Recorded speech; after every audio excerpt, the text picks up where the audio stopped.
Okay. So let's get to work. First, we're going to check for knowledge of symbols.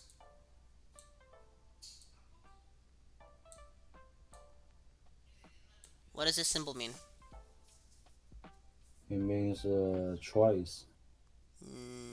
There is no symbol that means choice. Hmm. I I think I Decision. should probably shorten this to look like this. Do you know what it means? And I don't remember. Maybe to try to find it. Well, my friend Hansen, the answer is document. Document. Yeah. Dang. Now let's look at the next one.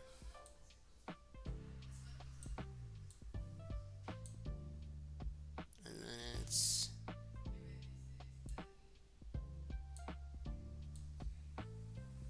I think I remember this somewhere, but hold on. what does this symbol mean? This symbol, like, hold on. Document? Wait. Do you remember what it means? I'm going to assume you don't. This symbol means Oh, hard disk. what? No. Hard disk. No, this isn't a hard disk. Hmm. Can you see my screen, Hansen? Yes, I can display capture. Well, this is multiple Multiple copies copies. of Hmm. one paper document. One paper document. You remember now? Oh, okay. Okay. Multiple copies of one paper document. Yes.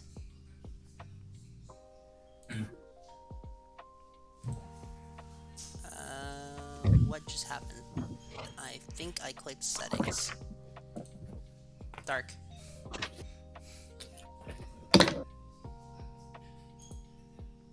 Okay. And then this one here.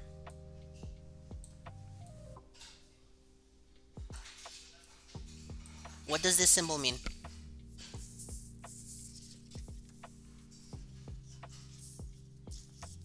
Person Do you remember, Hansen? What does this symbol mean? display. No, this is electronic Electronic. output. Oh, Okay? hmm. What Oh, does this symbol mean?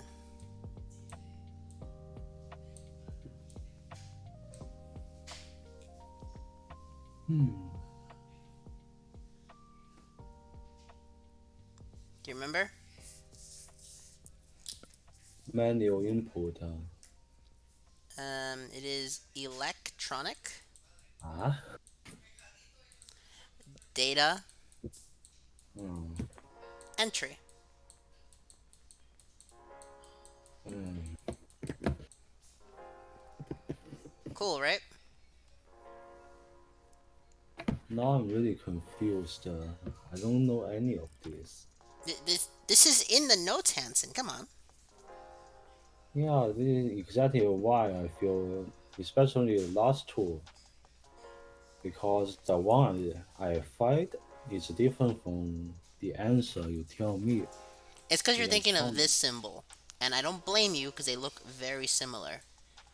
Hmm.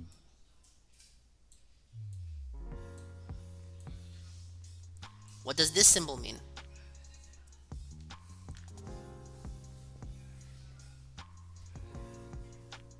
It means they connect. No, no, this is one symbol. What is this symbol called? import data. Okay, what is this line specifically? What is this line?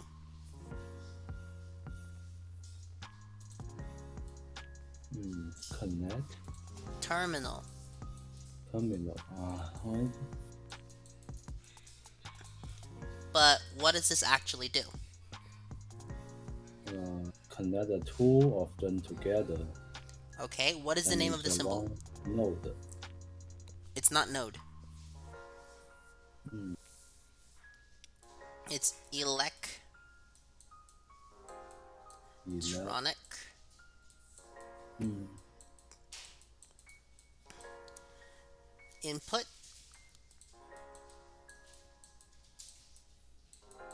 and data. I mean, input and output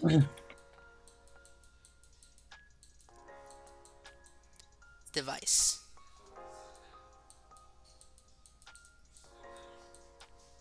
Get it? electronic input output device. Yes. Up next, The whole thing. yeah, that's what this whole thing is. Electronic input and output device, and then the part in between is called a terminal. Okay. Cool, right? Yes. Very, very cool. So now we have this symbol here. What is this symbol?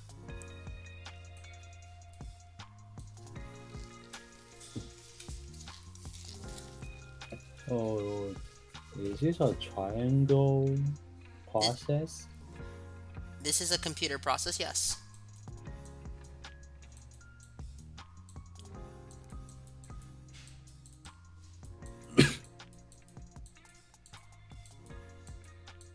Okay? Okay. So, what does this symbol mean?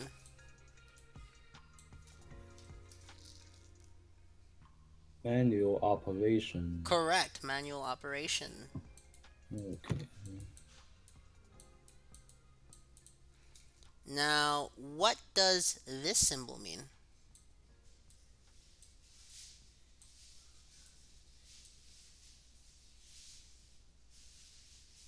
Database. Correct.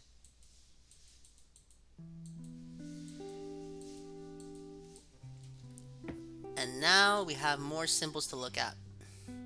Hmm. I'm assuming you're all taking notes.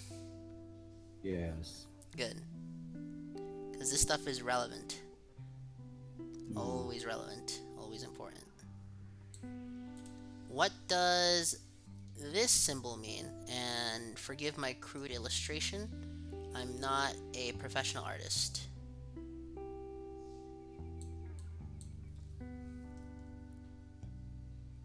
What is the symbol called? Hmm. I have no idea. Magnetic. Magnetic. Wait, did we mention that today at class? Tape. Yes, this is part of our project, and I'm assuming is going to question us on one of these. Oh. What does this symbol mean? That was badly drawn.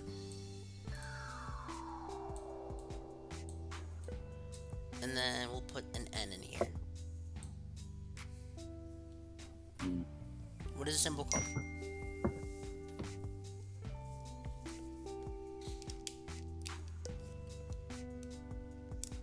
So merge. 啥说的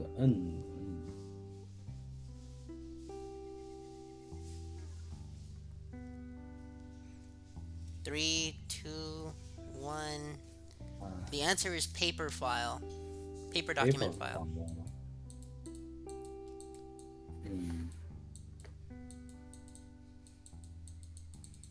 And here's something you might want to know.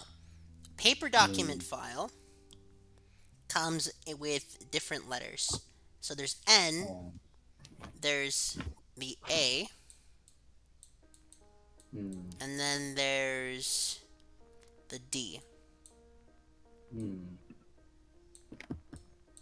What do these symbols all represent? So what does N, A, and D stand for? No. You don't know? No. So N is numerically. Numerically. A is alphabetically.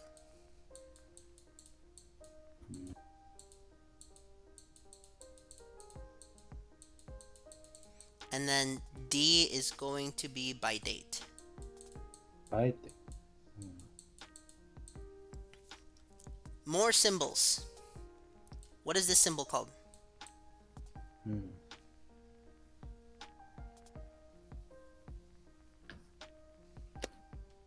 That's an arrow. Yeah, it's an arrow, but what does the symbol mean? Hmm. When it unload, it leads to something. It does lead to something, you're correct, but that's not. I'm looking for a name here, Hanson. I'm looking for a name. Hmm. A document or processing flow. Yes. Document or processing Hmm. flow.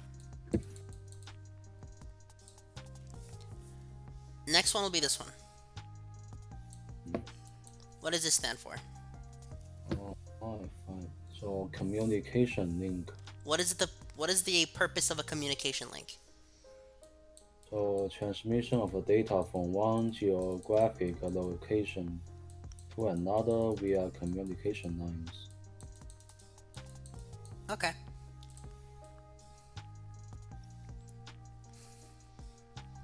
Let's go over a few more and then we'll be able to do some of the questions. I just need to make sure that everyone understands what this is so that when I eventually post this on the Discord, everyone can read it and watch this later. Then, what does this do? Hmm. What is this symbol? So on page connector. Yep.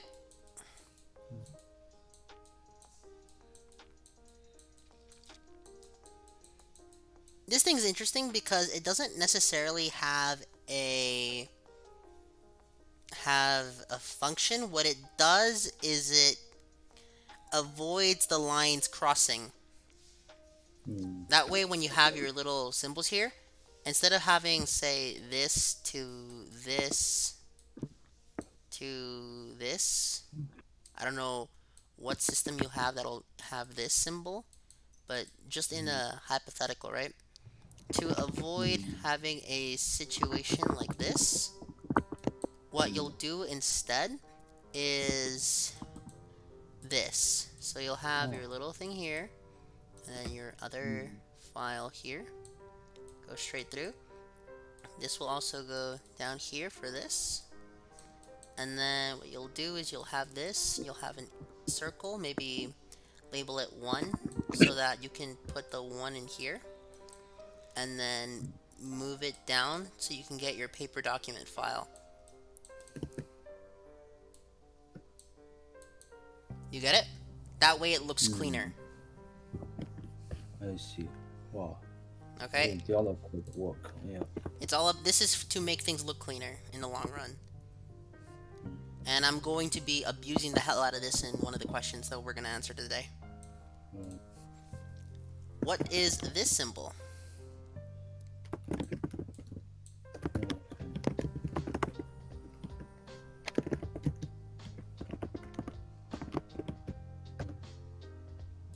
This symbol is an off page connector. Hmm. Off page connector. This thing. Yeah. And then here's a tricky one. This is called a terminal. Hmm. But if you remember, this symbol Hmm.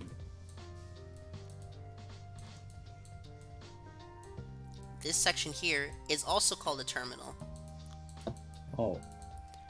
The difference is this terminal is more of a connection, whereas this terminal is about terminating. It's a beginning, end, or a point of interruption in a process. This is used to indicate external party. External parties. Let me see. What does the And diamond mean? decision Correct. final. I got made fun of because I said it was choice, even though grammatically Oh, they mean the same thing. uh, And then finally, this is oh, the do they one that's have going to be choice? asked. Mm. What is this symbol? Annotation What is this used for? for addition of descriptive comments or explanatory notes as a clarification. Okay, congratulations, that is every symbol. Do you remember them all now? Um, oh yes. Yes, okay. I'm gonna hold you to Mhm. that because if you don't remember them, then you're doing something wrong. Yeah. Okay, jokes aside, you got this, Hanson. We're all gonna pass. Yeah.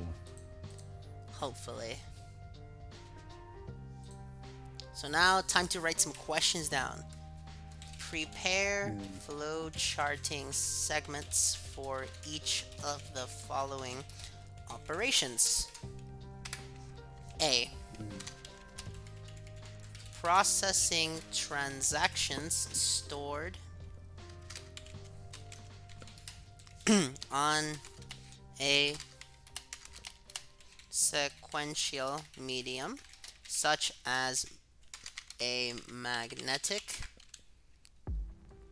mm, tape, to update a master file stored on magnetic tape. mm, So, what I want you to do, Hanson, is take out a piece of paper and then try to draw mm. this. I will draw it on the computer, and then when you finish, we'll compare notes. Okay? Okay, we draw this. Yeah, you draw it on a piece of paper. I will do it on the computer, and then we compare notes.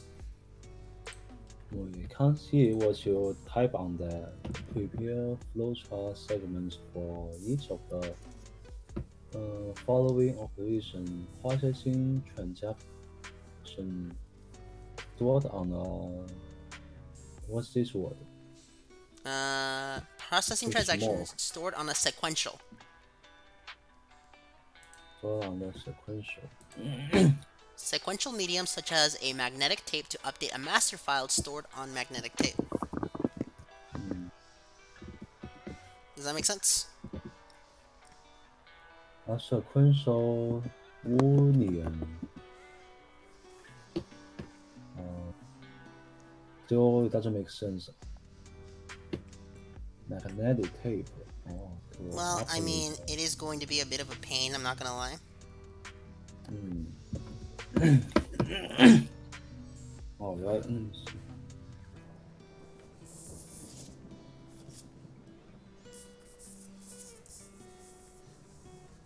Those segments, okay, sequential and magnetic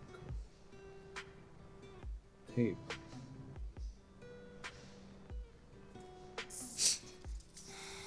Okay, let me know when you finish drawing it. Okay, let me see. Master file. Meanwhile, I just deposited a check. Okay, let me start drawing it as well. Mm.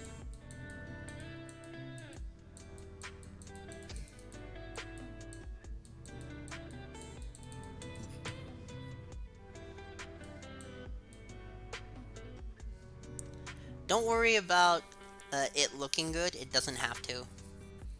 Mm. I trust you.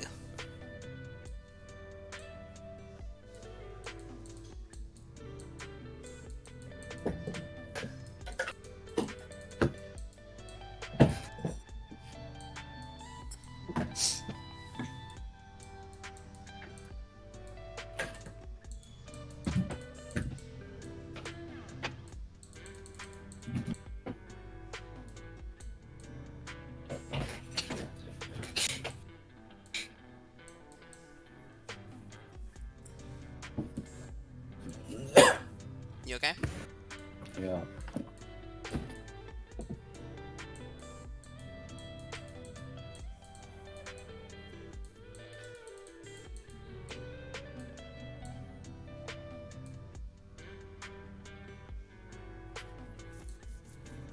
Okay, I have finished it. Hmm. It's not the neatest thing in the world, but it works. Hmm. Cool, right? Yeah. Did you get this? No, I Can I? got. Let me see it. I don't even know what I'm doing right now. Just post it on the Discord, okay? Hmm. So that I can see it.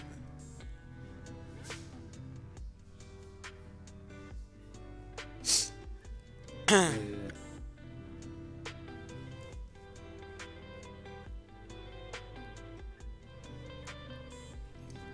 Are you gonna post it on the Discord?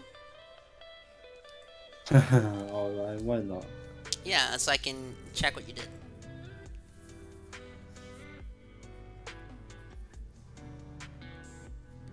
Why is that screen being shown?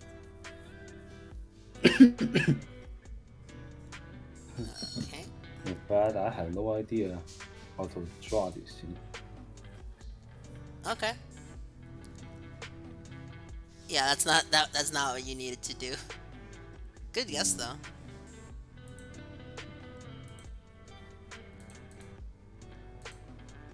Let's fix this. Maybe this will make it bigger for your POV. Can you see my screen better now? Oh yes. It's bigger now? Yeah. Okay. So now let's do the second one. B. A Hmm. sequential medium has to be read and processed from beginning to end, and you cannot store the updated information on the input tape. Instead, you have to create a new master file on a new tape as shown above. Can you read this? Now I can see a sequential median has to be read and processed from beginning to end, and you cannot store the information on on the input tape. Instead, you have to create a new master file on the new tape, as shown above. Okay. And the following will say, wait, this is wrong. This is actually that's the solution for A, my bad. B is processing transactions stored on magnetic tape to update a database. Can you see that? Mm, yes. Okay, so I want you to draw this. Oh, Okay? So same thing, okay. try to draw it, and then I'll draw it myself, and then we'll compare notes, okay? Mm, And then I want you to also post it on the Discord so that we can check what's going on. mm. Cool, right? All right. Okay.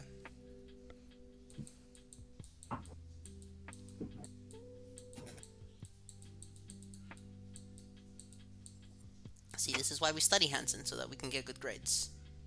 Mm,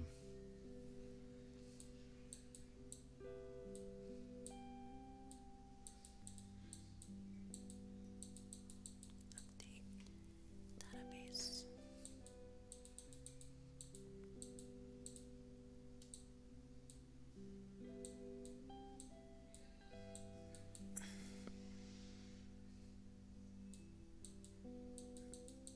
Mm-hmm.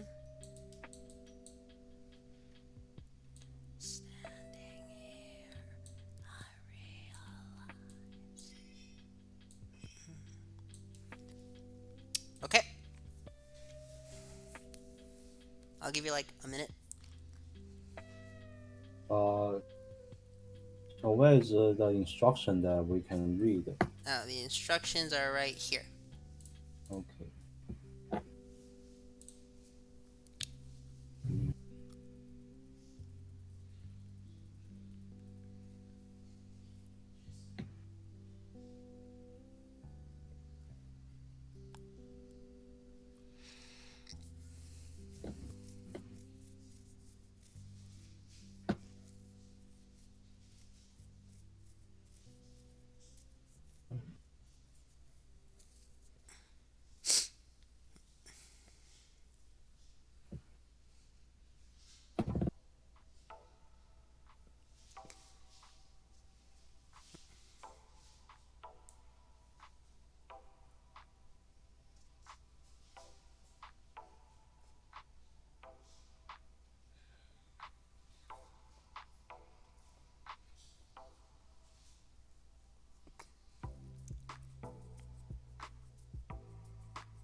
you get it?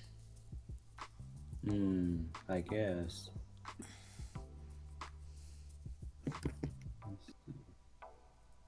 Let's see the image. Alright.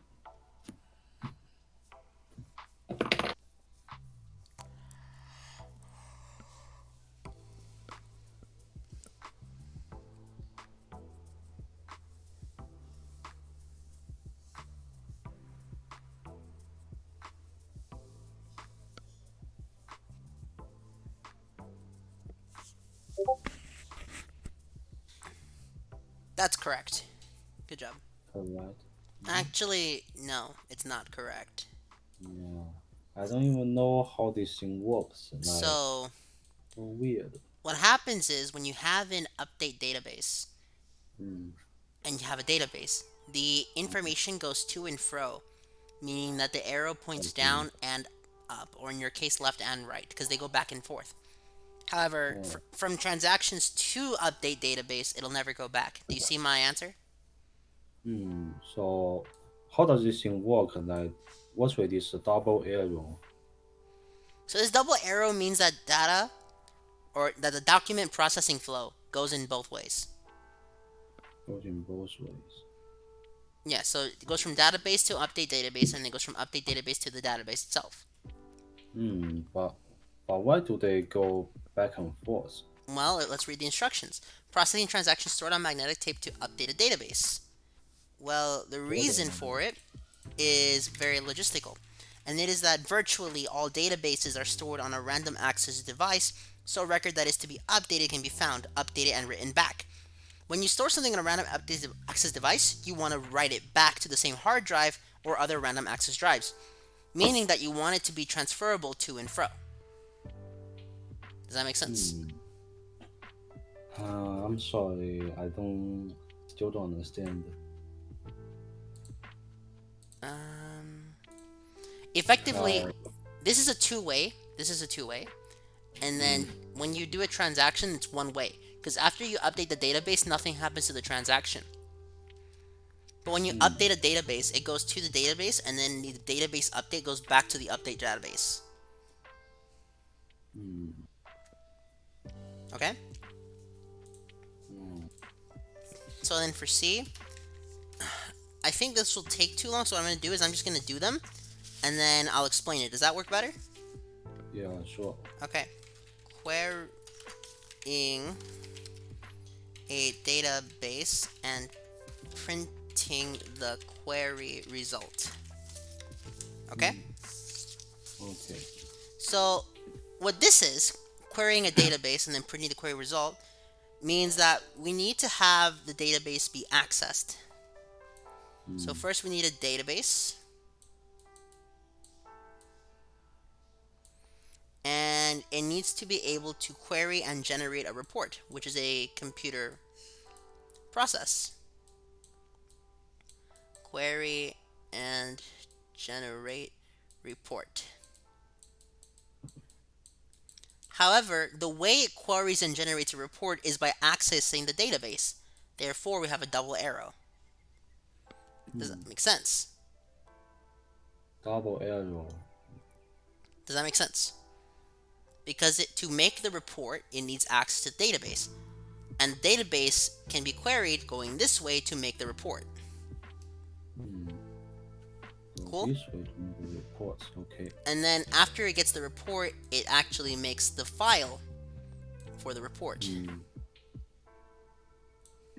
okay. And because this report slash query Mm, is only made one way, it's a single arrow. And to explain this, a document, mm, a computer process,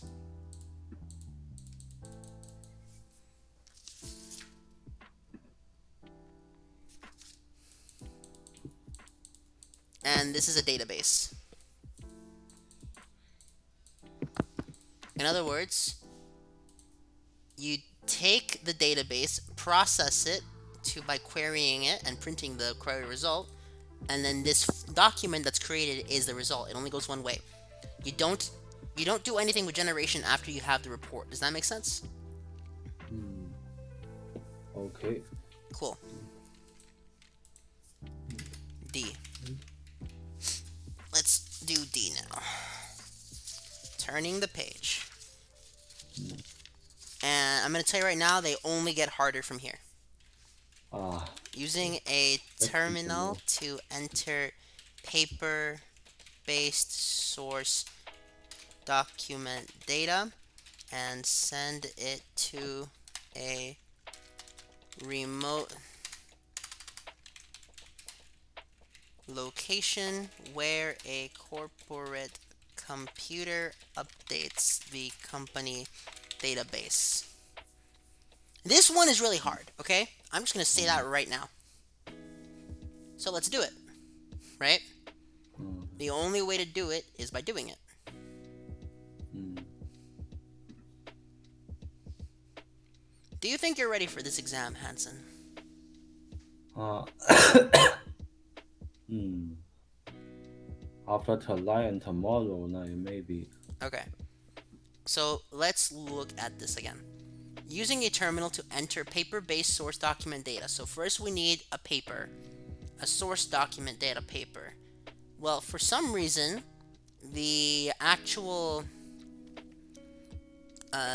document itself Mm. is written like a file. Mm. And this is called source data.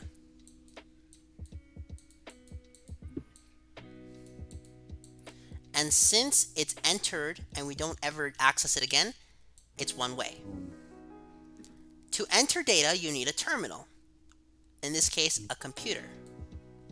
So here's your Mm. keyboard, and then here's your display. To connect it with the terminal, this is where we enter data. Mm. Because as you know, when you enter data, you use a keyboard, right? Yeah. And the terminal here Mm. connects it so that we can view the data on the computer screen.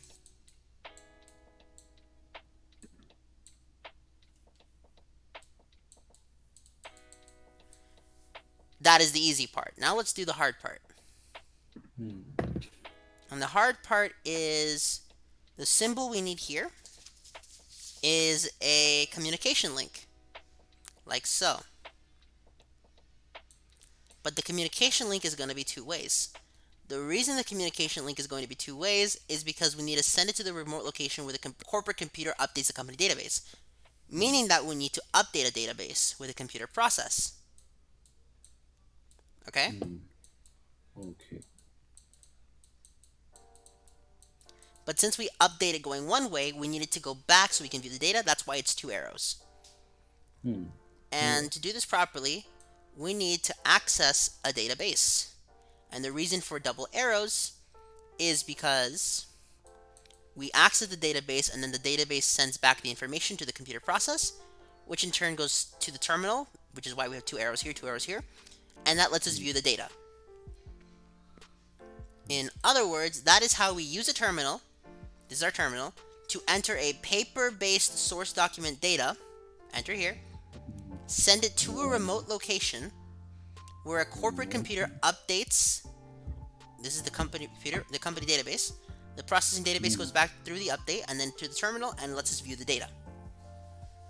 Mm. Cool, right? Yeah. So now let's do an even harder one.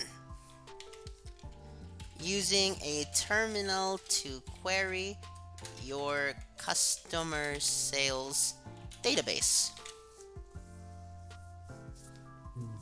That doesn't seem very difficult, right? Mm. Yeah. Because in honesty, it's not. This one is only difficult because of how it's written. That's where the difficulty comes from. In reality, drawing this is pretty simple. So we need a terminal.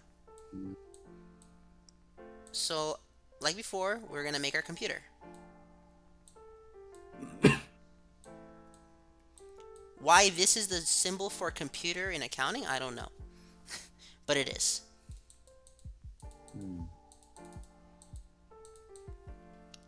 This is where we will display the query and response. This is where we will enter query.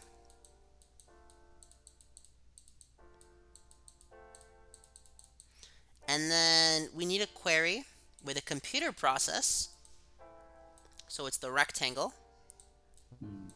And this will be the query customer Mm. data, sales data.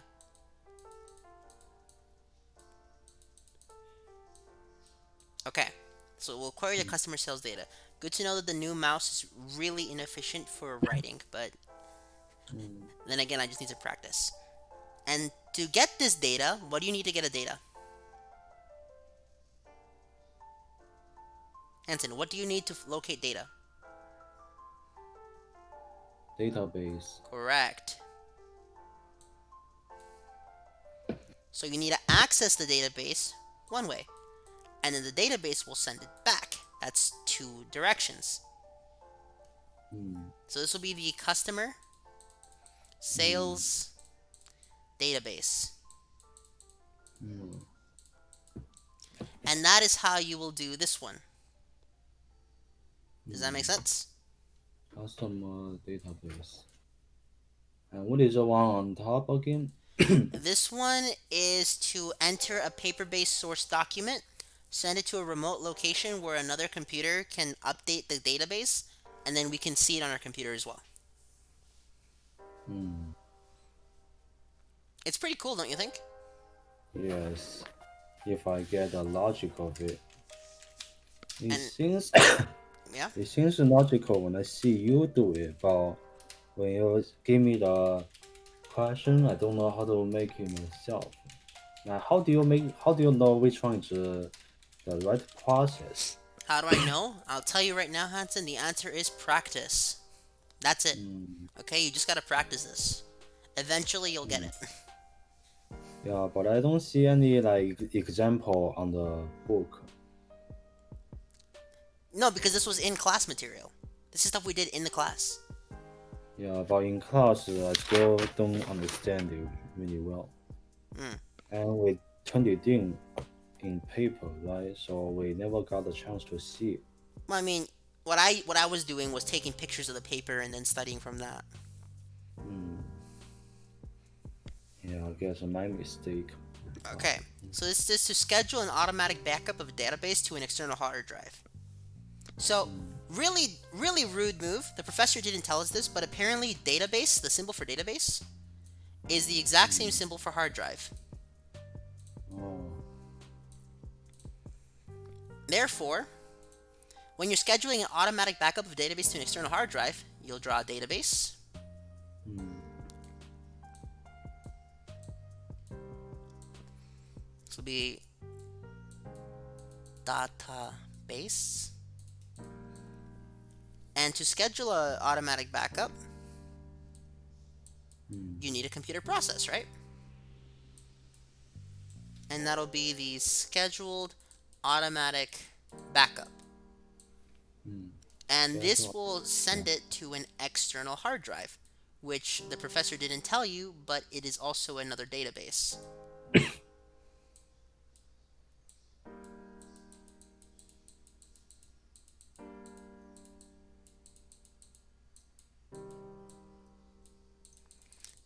So after you send it to the external hard drive, what the computer process will then do is send it back so that you can update the main database. Does that make sense? Mm-hmm. And then finally, for the most difficult one, and the one that really gave me an existential crisis when I did this the first time, use a terminal to enter employee hours recorded on time cards to update both the payroll transaction file and the wage data in the payroll master file. Mm. Just reading this, you can see this is going to take forever, right? Yeah. So I'm Hmm. just going to check for your attention here. How would you go about it?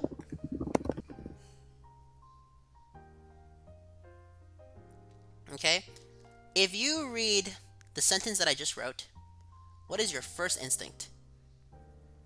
Oh, let me Uh, show you the sentence again because I what's the realized it left the screen. terminal? What is your first instinct when you see the Look, sentence? employee hours recorded on time card after first approval transaction. Where does this start? Where does this start? I'll say so employee hours. Yep, it starts with the time card.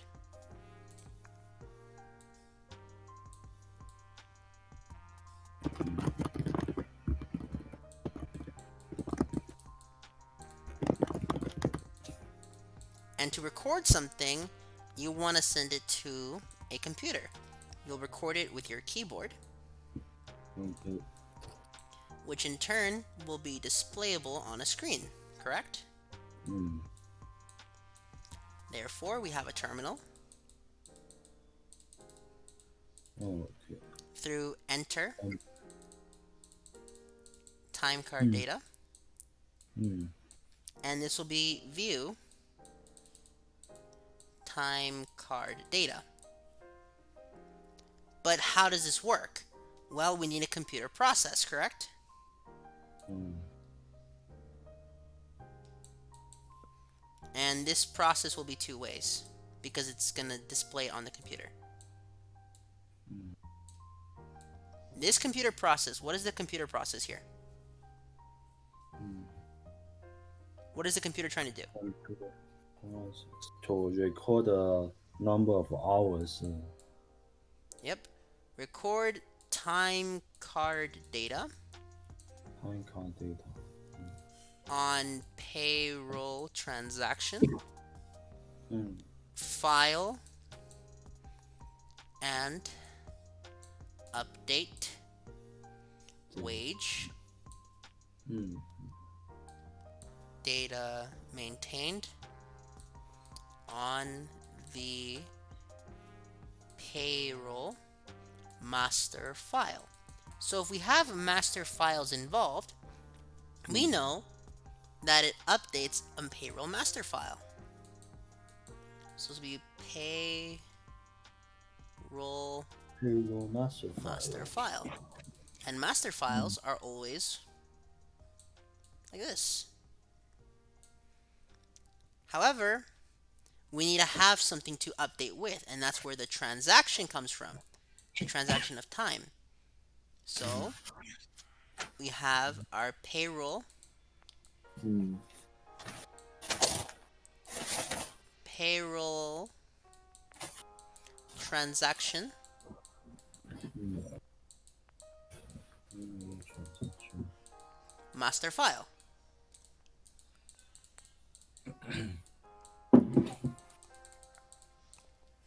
Does that make sense?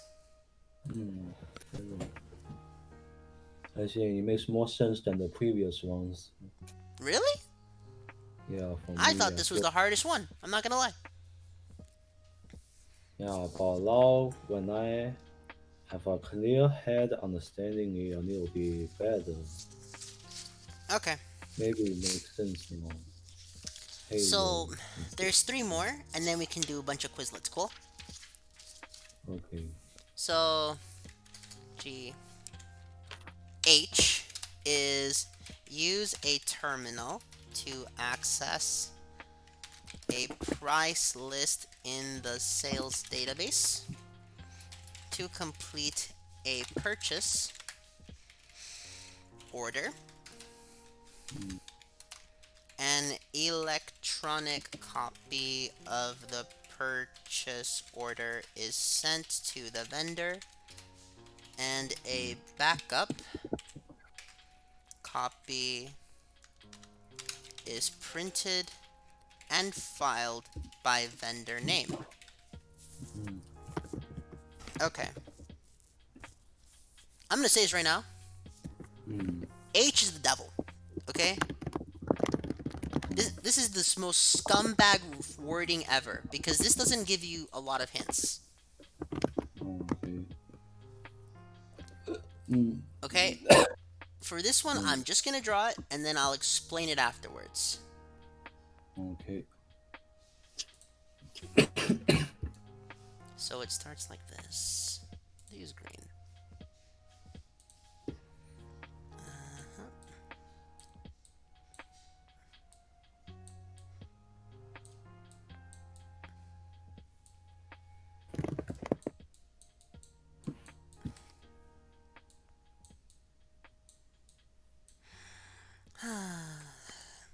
I know. I'm very silent here, but believe me, I have to be for the sake of my sanity and yours. Um,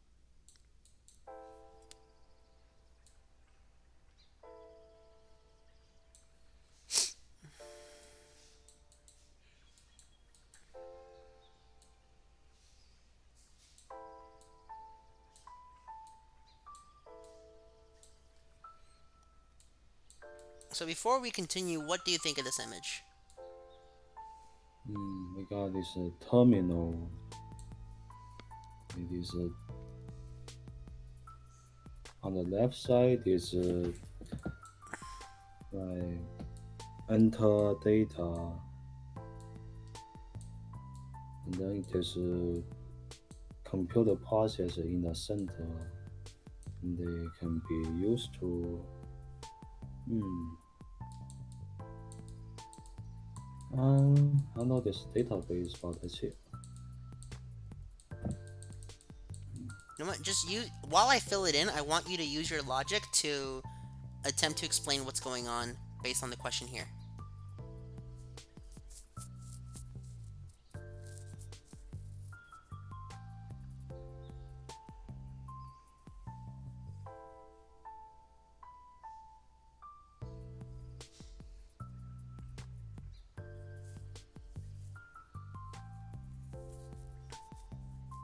What do you think is going on? Terminal.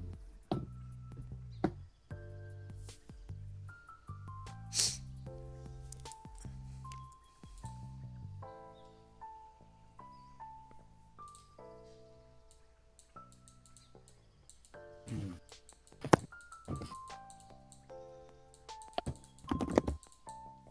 I feel like I'm missing something really basic here. Like, what does the terminal mean in this chart? Anyway, This. This is a vendor. To vendor. I This feel will like there's something basic I don't understand right here. That's why I'm having trouble with this. sales database. This is accessing. Hmm. This will be access the price list. Hmm. This will also be create Hmm. electronic purchase order. Hmm. And then and print paper Hmm. backup copy. Backup. Huh? Hmm. So then here is our purchase order. Hmm. And this will be in paper. Hmm. And to prove that it's in paper, we create a paper document. When it's A, it means alphabetically. Hmm. Because after all, when you look up an order on a computer, it's usually sorted alphabetically.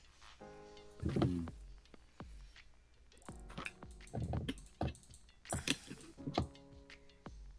And then this one's electronic. This is our purchase order to the vendor. And since the vendor is on a different network, we use a connector. We use Hmm. the communication link as opposed to document flow. Hmm. Hmm. Hmm. Does this one make sense now? Oh. So I'm sorry. Can you explain like the access price list?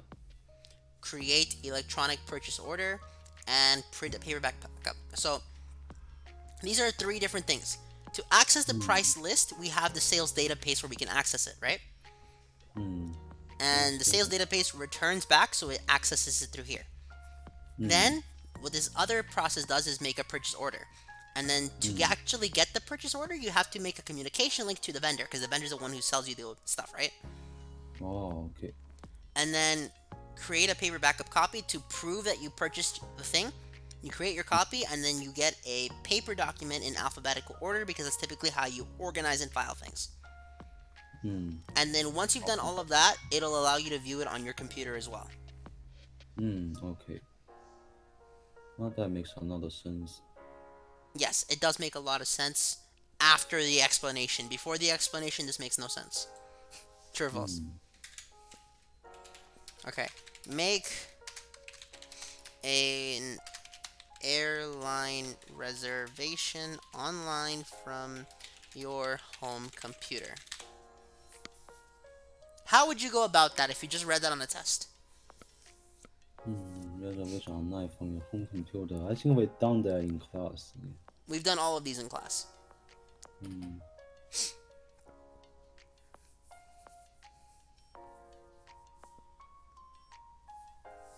I really should have taken the picture of my paper.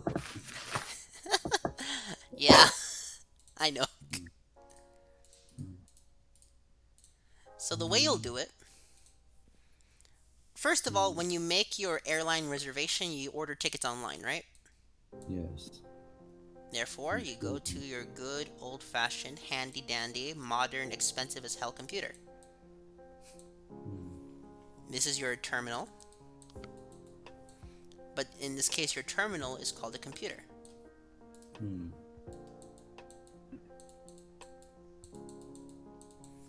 This is where you will request Mm. reservation, Mm. and then here is where you will view your reservation data. Mm. And to do it, you need to make the reservation itself. Mm. Okay? Does that make sense? Yes. Make a reservation. Okay. And then this is the customer. Mm. This is us. To make the reservation, we need to connect to the airline itself, right? Mm. Therefore, we need to establish a communication link. Mm. And this will be to and fro because we still need to be able to view our results. This will create another computer process. Mm. And this computer process will be update, Mm. reservation, Mm. file. And when you update your reservation file, what gets updated? Mm. Database. Correct, you update the reservation database. Mm. So, reservation Oh. on file. That gets updated, and this right here is the airline.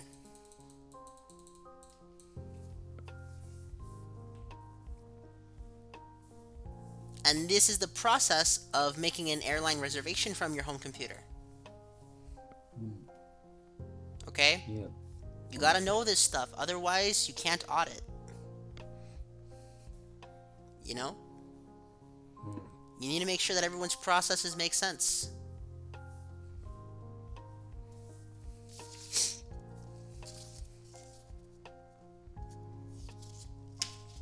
Does that make sense?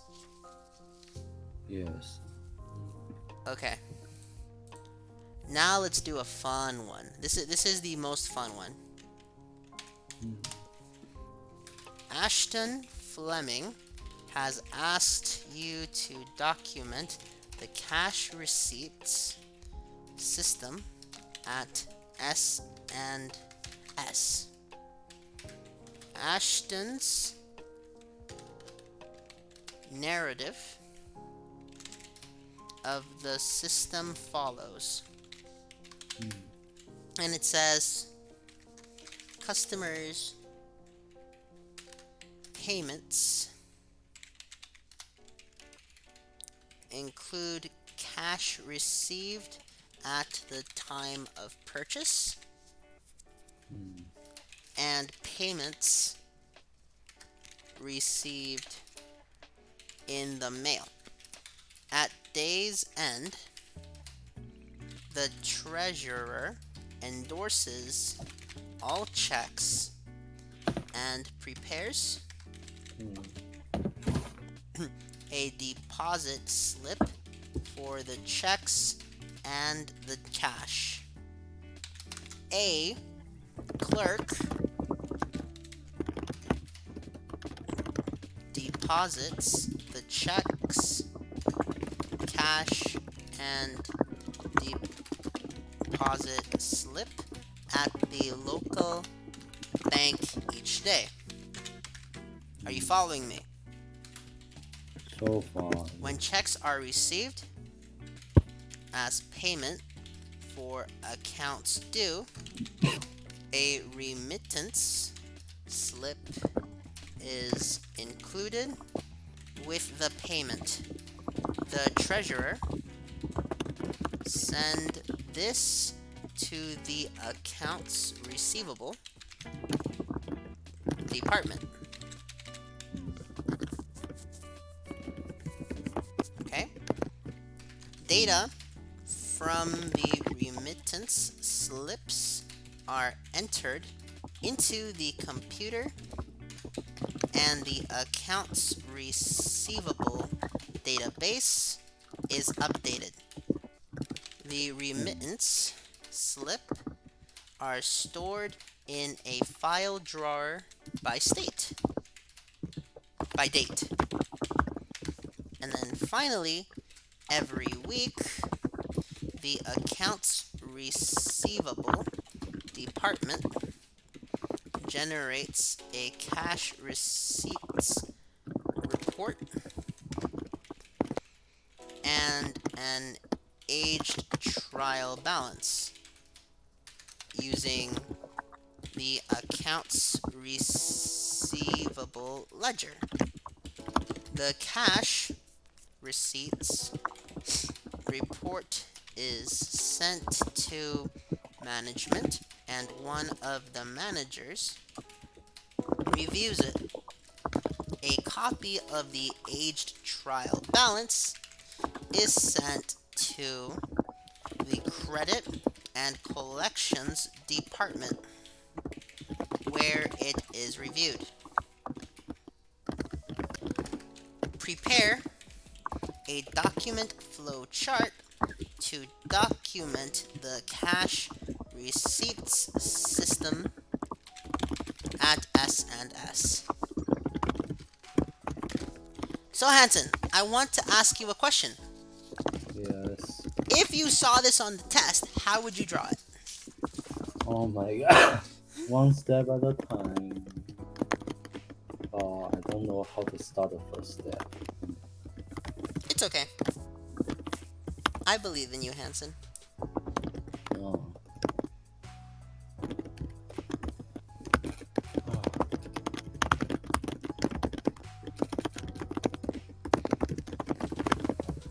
Receivable ledger. I assume you're typing it so that you can attempt to solve it as well? Yeah. Okay. Mm. Seriously, this professor really be giving us this? Our very first time ever seeing these sorts of systems. Mm.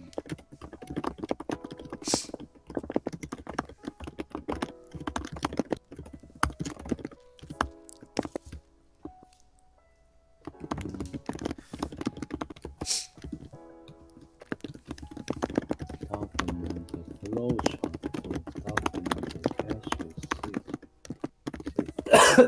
Are you okay? Mm. Ah.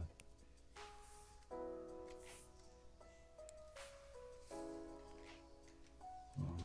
Where's the rest of graduation gang? Weren't we supposed to study together? Yeah, who knows? Maybe they are too busy. Oh yeah, just talk with John. Remember John? He's Yeah, sitting on your left. I know who he is. Yeah, he was in accounting society club, Cool. and so from 6 to 7. So have you typed it all out? Yeah, but I feel like he has other stuff to do afterwards, so maybe Um, that's why he can't make it. this might be it. So did you type out the whole question? Yes, I did. Okay, start working on it, and then I'll show you my answer as well. Uh, So to make this chart, you need a treasurer, a clerk, and an accounts receivable. uh, Actually, Hanson, I'm gonna mute myself for you, so that way you can work on it, and then we compare notes, okay? okay. Okay, so at this point, Hanson can't hear me, but you guys can. So let me just explain this. So we need to make a terminal from the customer. You can still hear him, but he can't hear me. And the customer will send connections to two different document files. Okay, this will be cash and checks. And of course, we have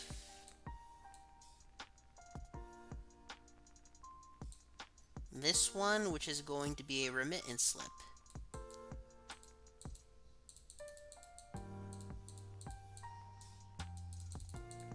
Because that's what it says here on the assignment. From there, the cash and checks will flow down to endorse checks and prepare deposit slip for cash and checks. I'll get the mouse working more effectively. This is supposed to be a I'm going to make myself stupid, but I'm pretty sure this is an upside down trapezoid. I think this is a trapezoid. It might be a rhombus. I doubt it. No, I'm pretty sure rhombus is this thing. So I'm correct. This is a trapezoid. And then from here, we go down for a few things. The deposit slip and the cash and checks. Cash and check. And then this over here will be our deposit slip.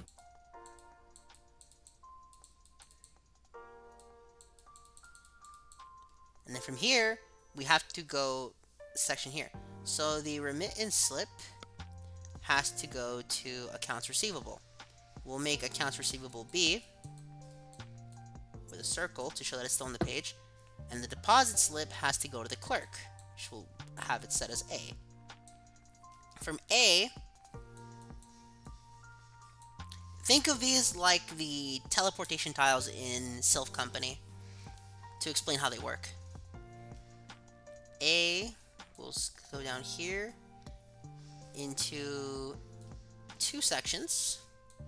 The first one will be the deposit slip.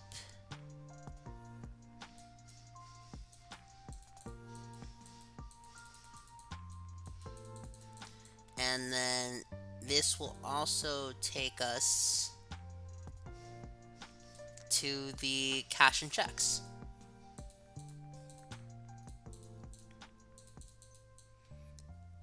And the deposit slip has to go to an external party. So we make a terminal to bank. And now we go to B for a second. B will take us to a remittance slip.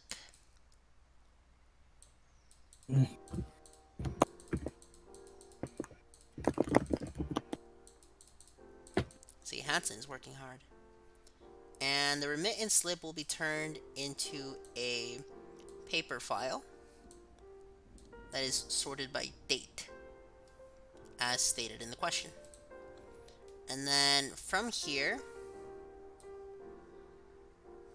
we have to get our computer.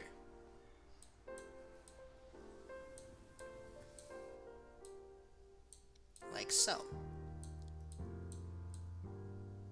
Because accounts receivable uses a computer. This will let us view updates. And this will let us enter updates.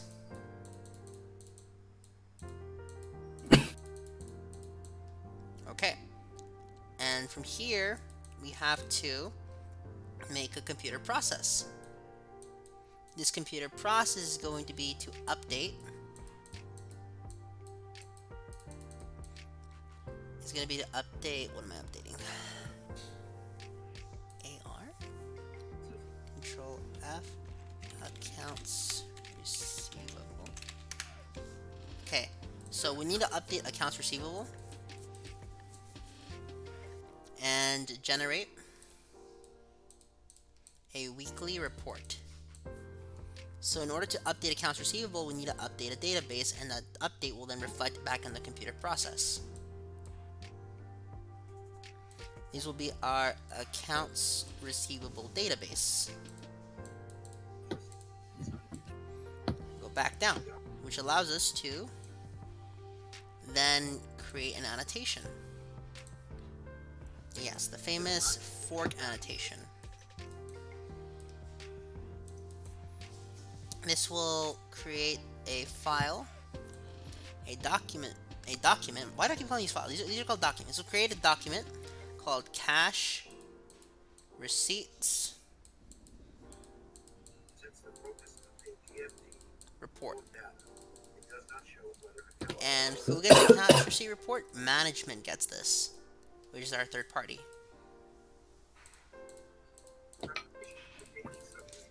And then this will also create an aged trial balance.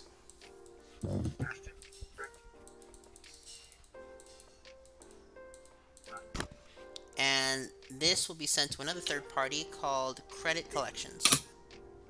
Credit and collections. And this will go to them. Also a terminal. Okay, Hansen, I finished it. Oh. Can I see yours first?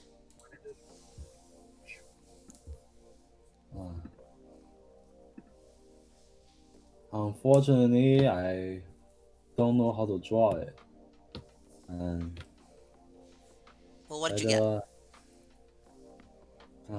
I was trying to get information from the textbook, watching this walkthrough video for data flow diagram, but I Okay, still don't know anything. look at my paper. Well, Mm. look at my screen. Yeah, we had done this in class as a group, and I just don't remember any Yeah, this of. was the group assignment.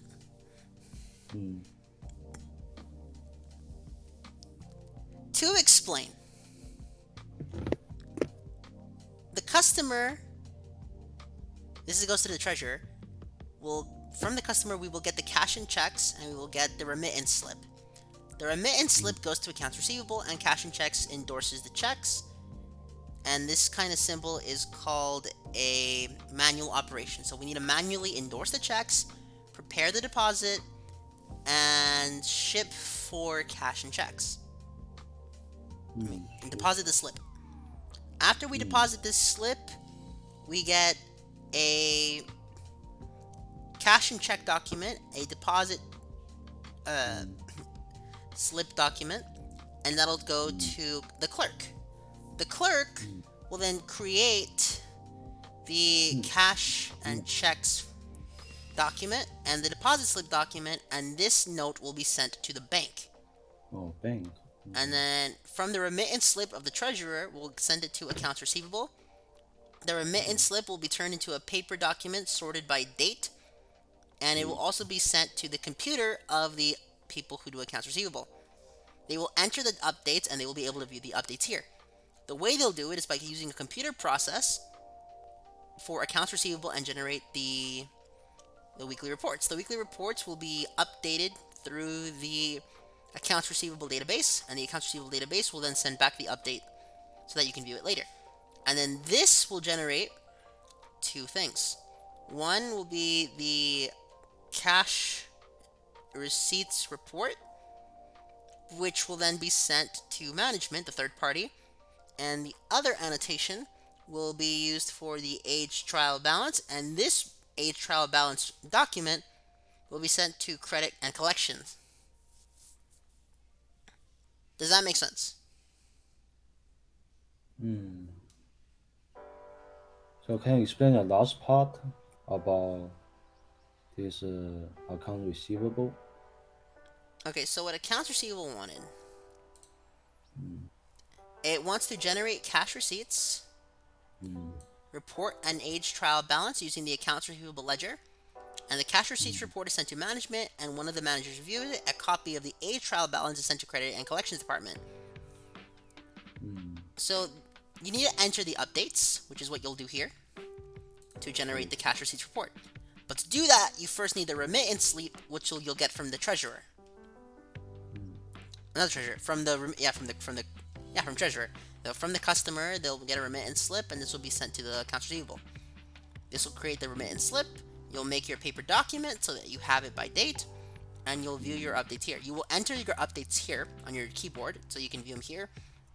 To view them, you need to generate cash receipts Mm. and an age trial balance using the accounts receivable ledger. Well, first, in order to do the accounts receivable, you need to have a database, your accounts receivable database, and you'll update it here with the computer process. These cash receipts will be sent to management, and a manager will review it, and the age trial balance will be sent to credit and collections department. Mm. It's all in the question, Hansen. Okay. Mm. Pretty cool, right? Yes, when you lay it out like that, yeah. Okay, so that's how you will do SNS cash receipt system. Now we Mm. can leave flowcharts and do a bunch of Quizlets. Are you happy now? Yes. I'm gonna send this to my friends really quickly.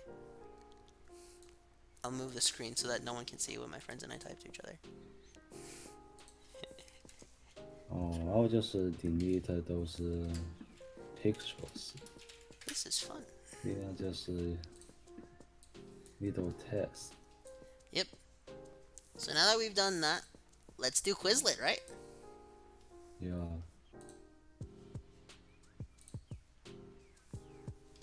So let's start with solution and problems. Test. Mm.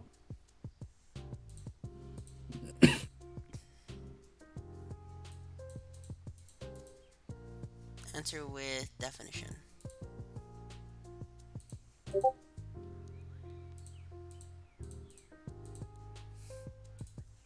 Okay. So this is a case of several customers returned clothing purchases instead of putting the clothes into a bin to be put back on the rack. A clerk put the clothing in separate bin under some cleaning rags. After her shift, she transferred the clothes to a gym bag and took them home. Mm. Nasty. So what is the problem here? So she had custody of checks and was responsible for posting recording to the accounts receivable ledger. Hmm? She had two areas of expertise which gave her corruption, since nobody else was doing checks and balances on her, so she could get away with like, profiting, exploiting the riches of a company. In other words, she just took stuff. Yes. Therefore, this clerk here had advantage of being authorized to accept, return, grant credit, and had custody of the inventory. Or it could be that the clerk had custody of arriving goods, counted the goods, and compared the goods against the purchase order. Problem is that while receiving clerk did not record the purchase order. In other words, I think it's D. The Hmm. receiving clerk had custody of arriving goods, counted the goods, and compared the count to a purchase order. The problem is that while the receiving clerk did not record the purchase order, she did have access to a document that showed the amount ordered. This allows her to steal any excess item shipped without having to record anything to conceal it. The solution to this problem is purchase orders sent to the receiving data should not indicate how many times or cases were ordered, thus helping ensure that all shipments are counted and recorded. The purchasing department should reconcile items received against items ordered. Does this make sense, Yeah. Hudson? Yes. Okay, you're taking the next one. Okay. A receiving clerk noticed that 4 cases of MP3 players were included in a shipment when only 3 were ordered. Hmm. The clerk put the extra case aside and took it home after his shift ended. Okay, so what's the problem here?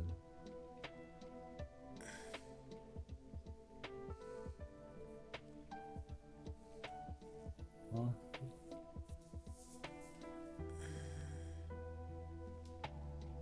Hmm?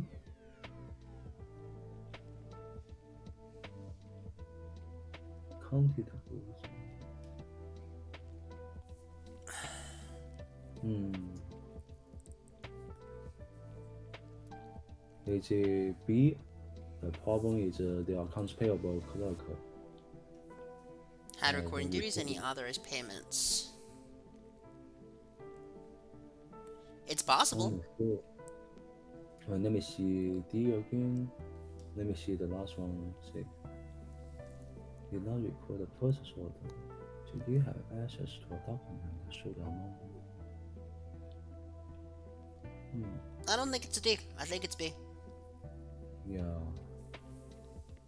Let me see.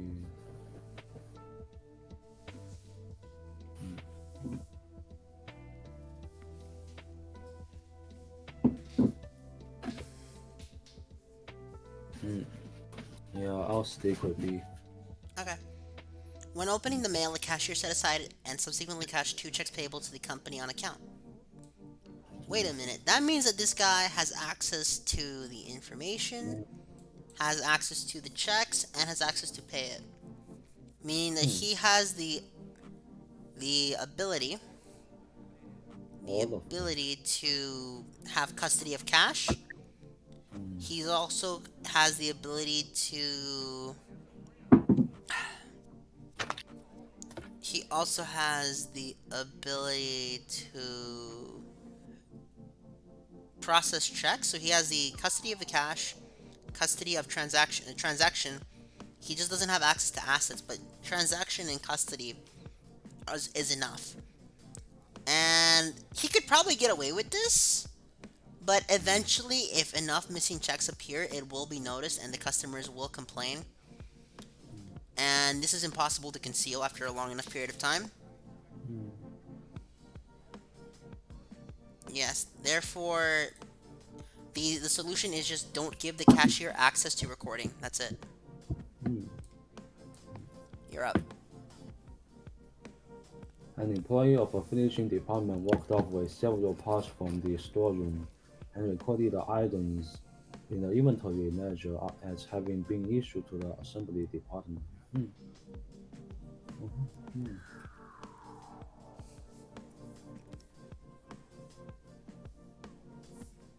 So how do you do this one?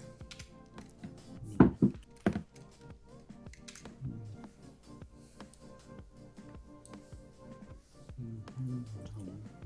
What is the problem and what is the solution? Hmm. Walked off several parts and recorded items. Okay.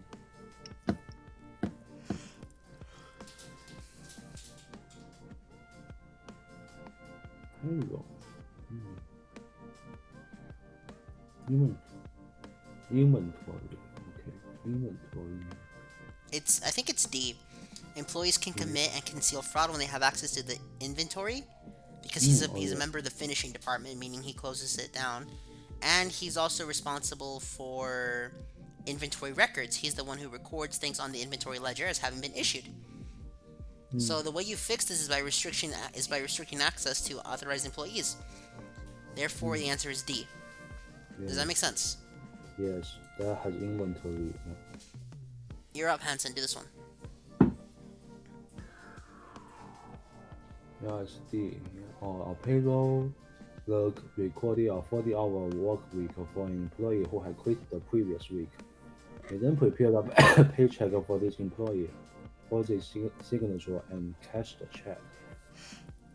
Segregation of duties violated.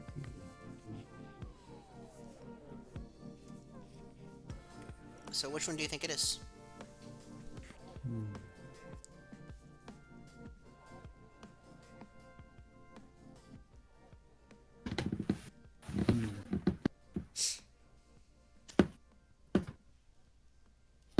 Hmm. Hmm. Three functions.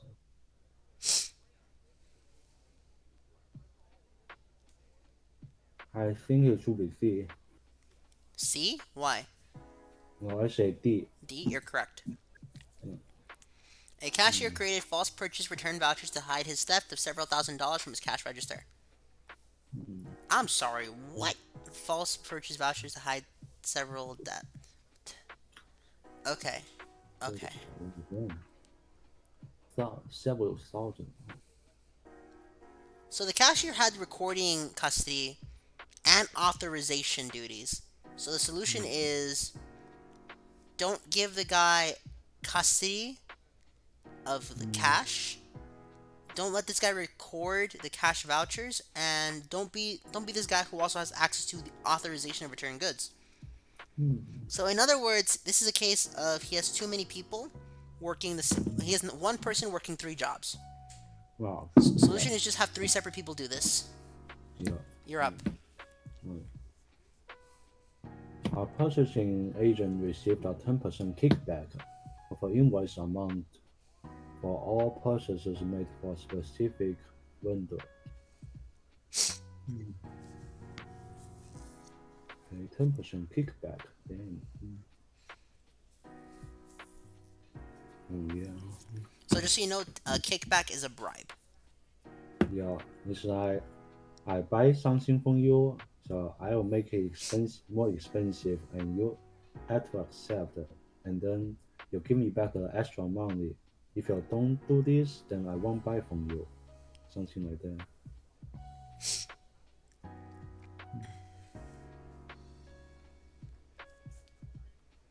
Mm, mm.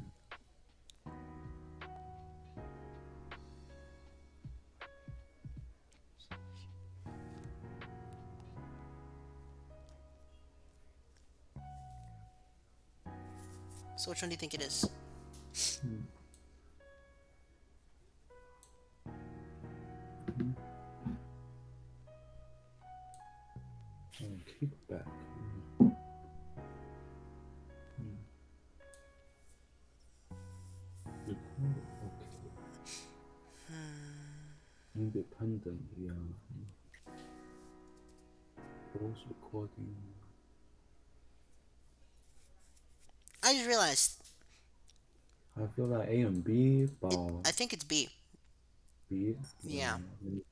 because in this instance, the purchasing agent has the recording and authorization, Mm, which is how the they can get a problem. 10% kickback of invoice for all the purchases made from a specific vendor. Mm. You're up. A cashier cashed a check from a customer to customer in payment of an account receivable, pocketed the cash and concealed the theft by probably posting the receipt to a customer's account in the accounts receivable ledger. Mm,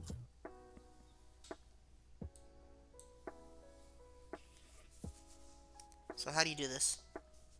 mm, mm, 6,000.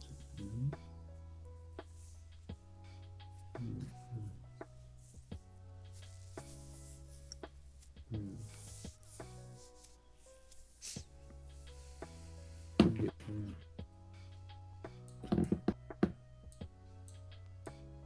I feel like it should be B,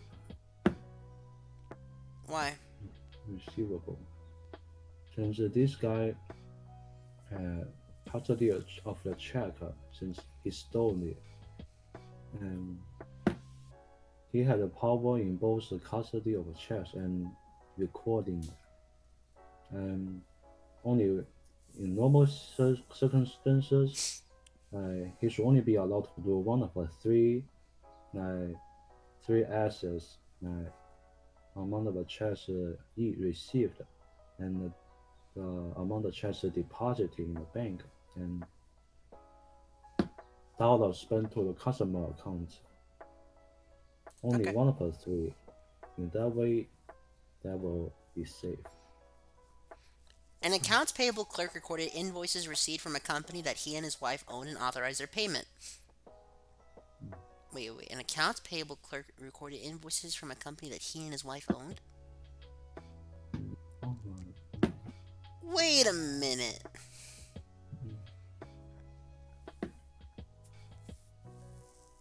That means that the accounts payable clerk has recording and authorization. And the problem is that the way to get around this is to only allow it be authorization from an approved company. That way you can't just make up a fake company and pay it anyways, right? Hmm. Hmm.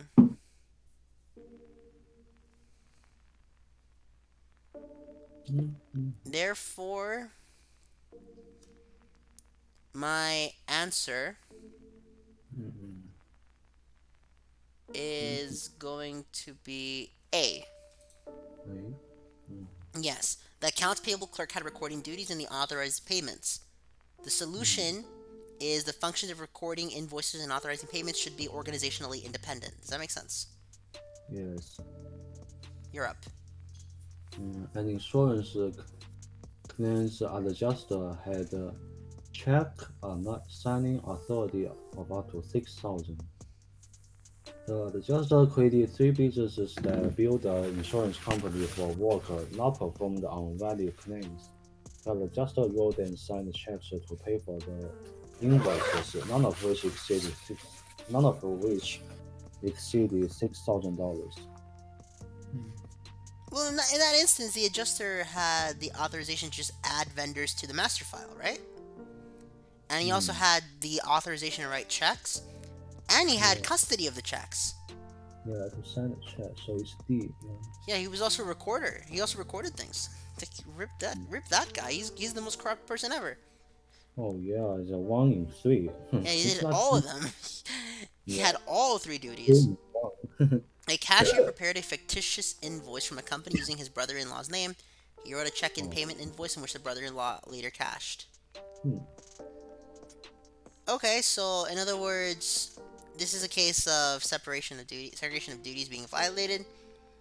This guy has the ability to write the check, and he has the ability to actually pay the invoice. Hmm. And he probably Uh, has access to the checks as well. He probably has custody, authorization, and recording. hmm. Then their family technically Yes. unmarried a criminal. This is criminal behavior. Hmm. Therefore, therefore,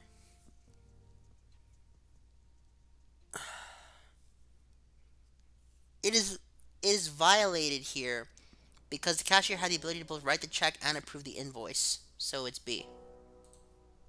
You would make Hmm. a solution by authorizing invoice and payments for different people. Hmm. What did we get? 82%. What did we get wrong? Oh, snap. The first one was this: authorized to accept the return, grant credit, and custody of the inventory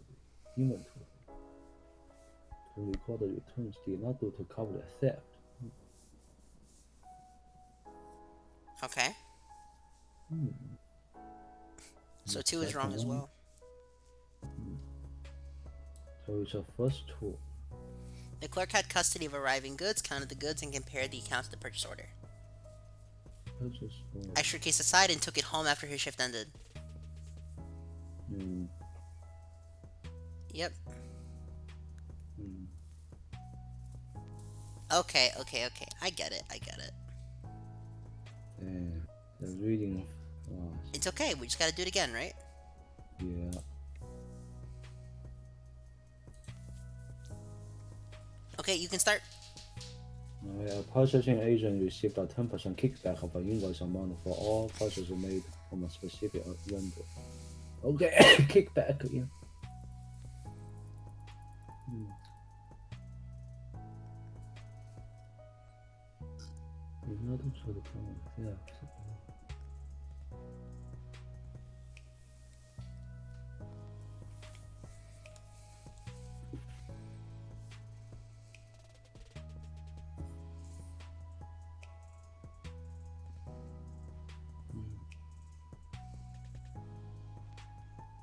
So, what do you think it is?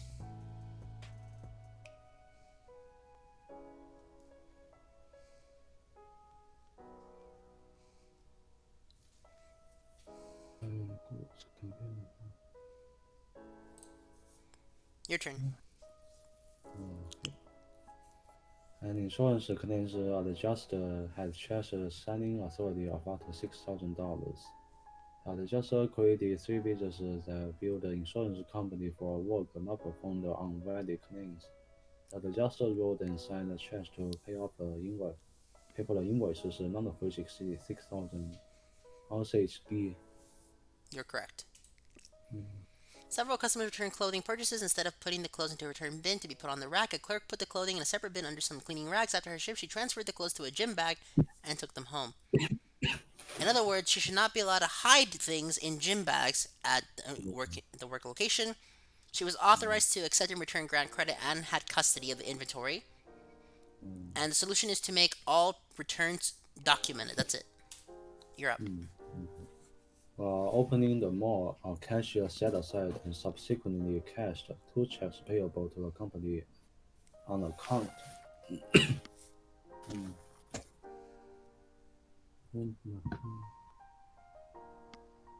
Open the mail. File.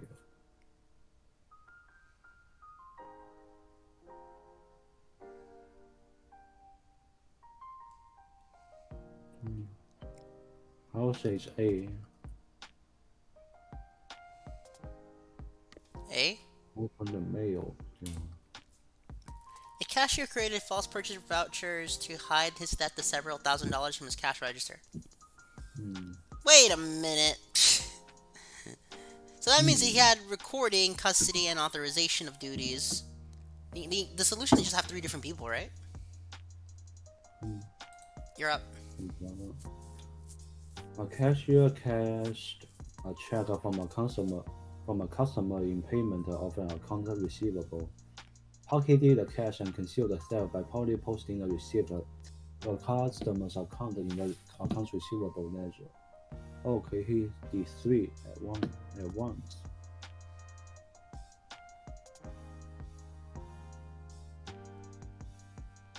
Then which one is it? Hmm.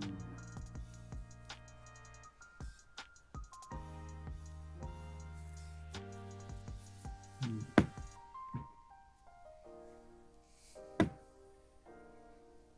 Hmm. I say it's B.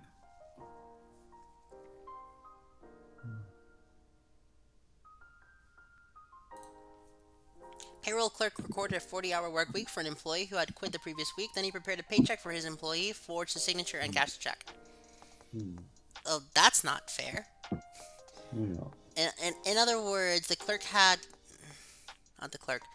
The payroll clerk had the ability to record time, prepare the check, which allowed the clerk to conceal fraud. Hmm. Therefore, the answer is A. The solutions will be just make them segregated, right?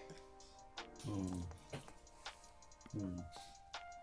A receiving clerk noticed that four cases of MP3 players were included in a shipment Only three were ordered.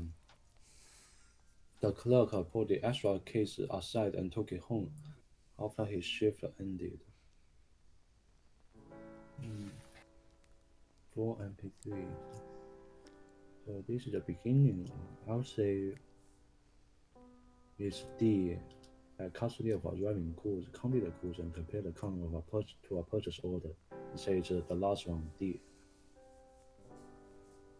Mm-hmm. D. Mm, yeah.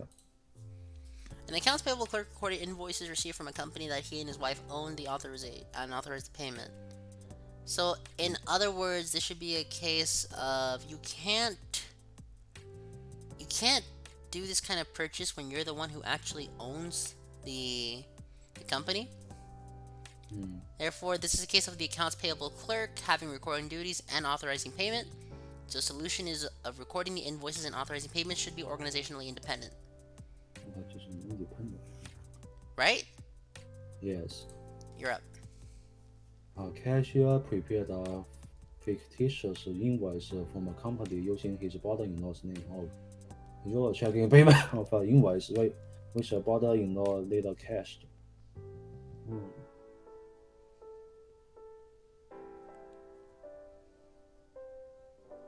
So I say it's the last one. Segregation of duties are violated.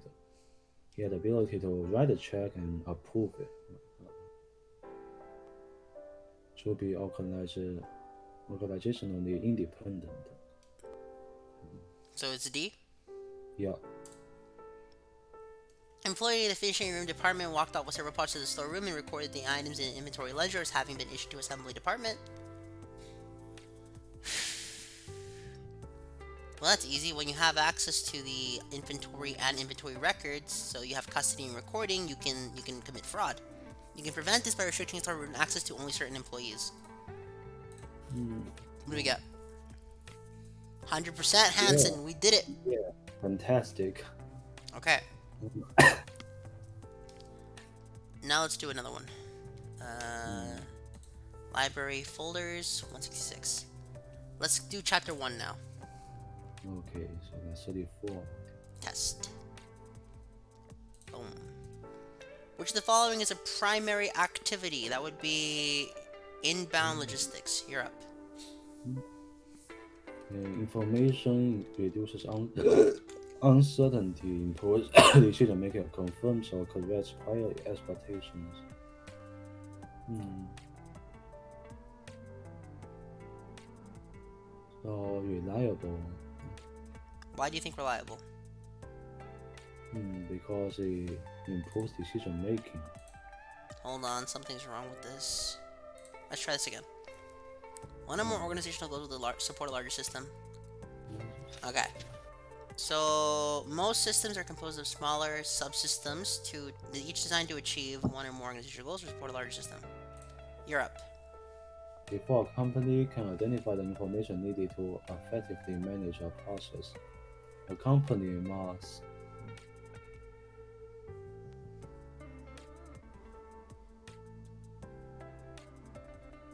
What must the company do, Hansen? to understand its business process. Shipping newly manufactured phones to retailers and customers, an example of outbound logistics. Wait, is outbound logistics a primary activity? I don't think so. Is it? Let me see. Shipping, Look that up.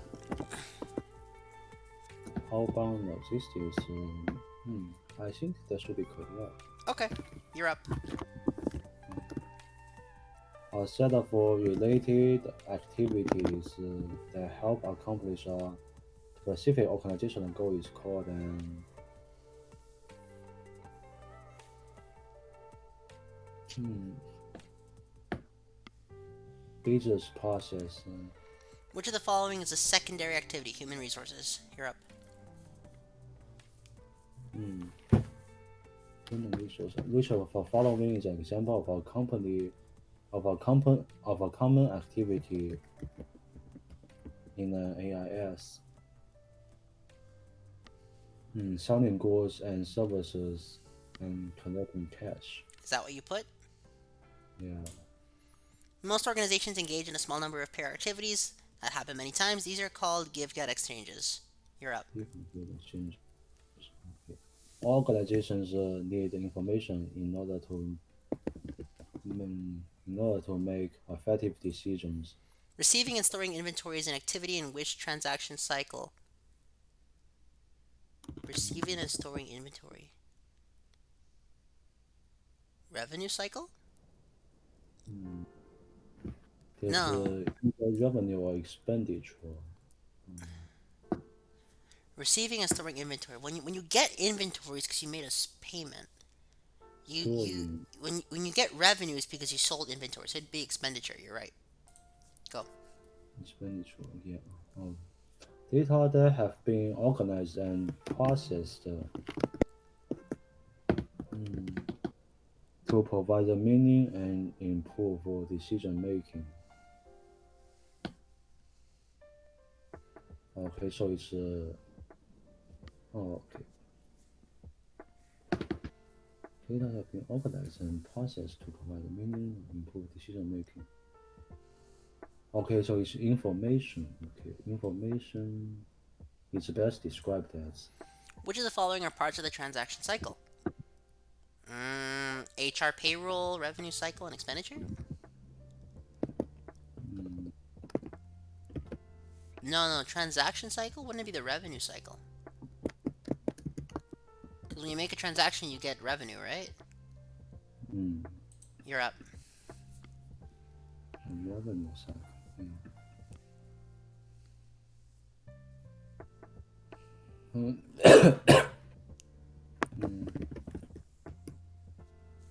in which transaction cycle would information for generating customer orders be most likely to pass between internal and external accounting information systems? Transaction generating customer orders. Okay, if there's customer order, that means money coming in. Okay, revenue cycle. Which of the following is a primary activity? Inbound logistics. Inbound and logistics. Which of the following are components of an AIS?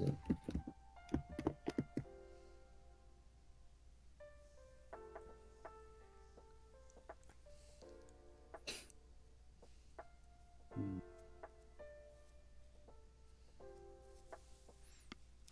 So for people watching this, what AIS yeah. stands for? Accounting information system, Exactly. human resources. I don't think Wait, not human resources is part of the accounting information system. Maybe I'm wrong. wait, software, people, IT infrastructure. I'll say software, people, and IT infrastructure. Hmm.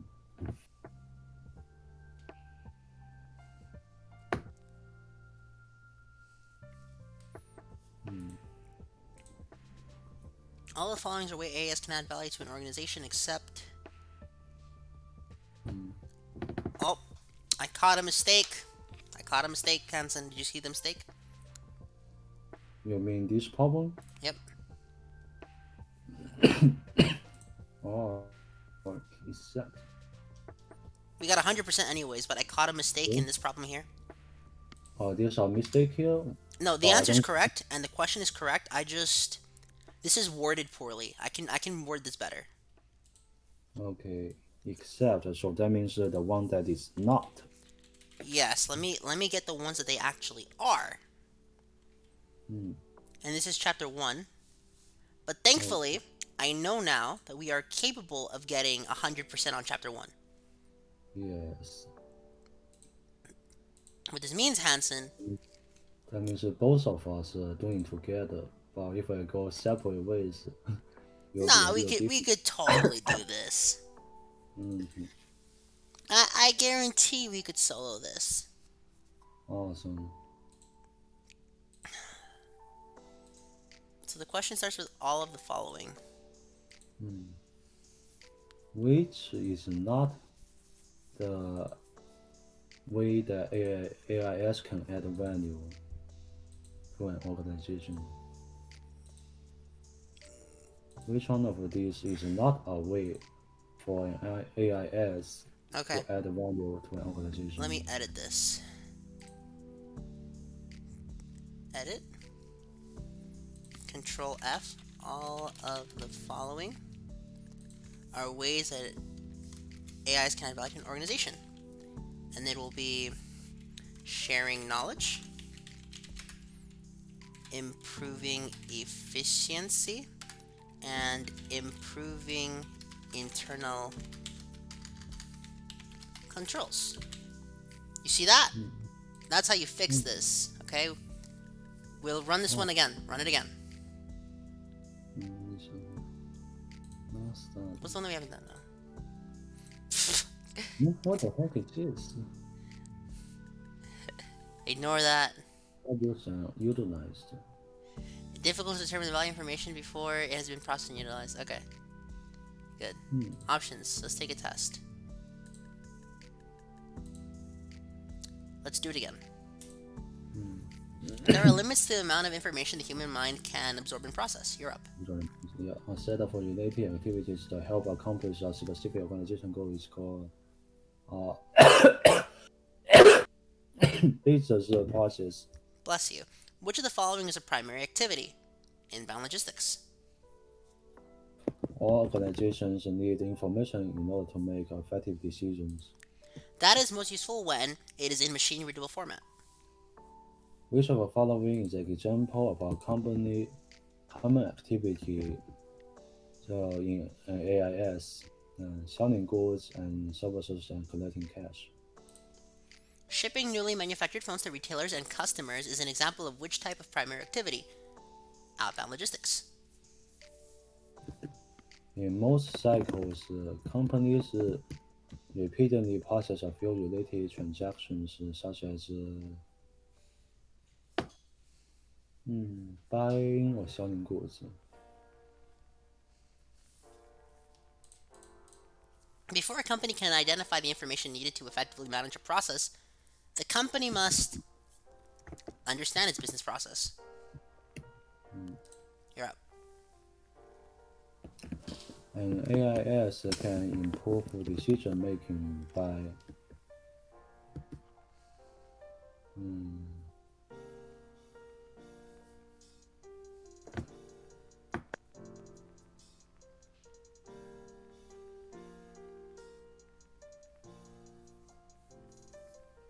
providing accurate and timely information, reducing uncertainty, identifying situations requiring management action.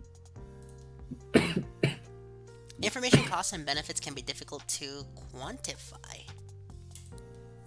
Okay, fine. Which of the following are characteristics of useful information? Accurate and reputable. A transaction is an agreement between two entities to exchange goods or services. Hmm. All of the following are ways an AIS can add value to an organization. Sharing knowledge, improving efficiency, improving internal controls. The value of information can best be determined by the benefit provided by information less the cost of producing it. Um, Magnificent. We got 100%. Let's go to chapter Fantastic. 2. Um, it's 10 o'clock now. I should be taking a shower and going to bed now. So I'm going by myself? Hmm. Maybe we should call some others on Discord. They Call can't him. be that busy, right? Call him. Tell him we're doing stuff for 166. Yeah.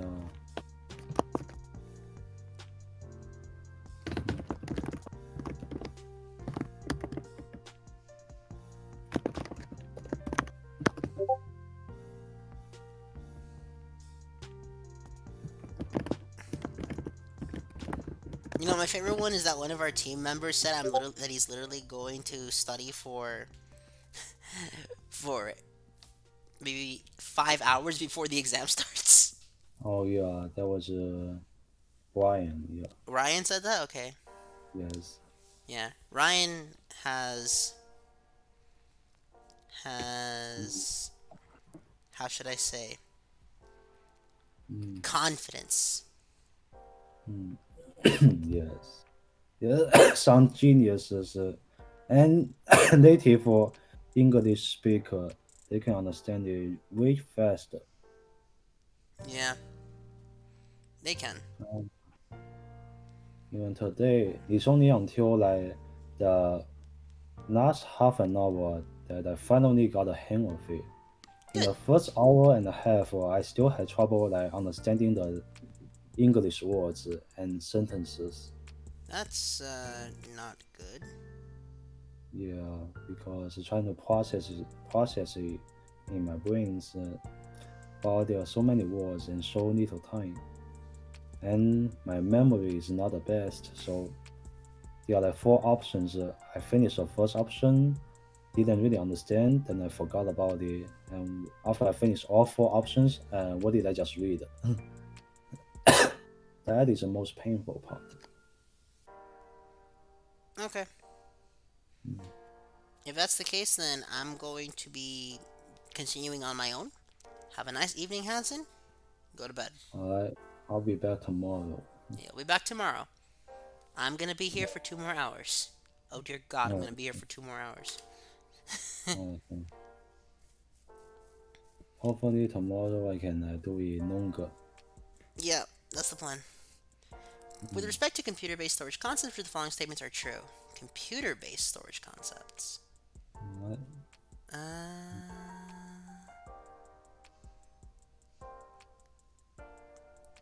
a set of interrelated centrally controlled files is referred to as a database, and a file is a group of related records. What is the first step in the data processing cycle? Mm, mm, Input. Well-designed ERP systems provide management with the easy access to update information needed to plan, control, and evaluate business processes more effectively. Top management's commitment to an ERP system greatly increases the chances of success. Management gains greater visibility into every area of the enterprise and greater monitoring capabilities. Procedures and reports are standardized across business units. ERP systems provide an integrated enterprise wide view of an organization's data and financial situation. So, these are advantages of ERP systems.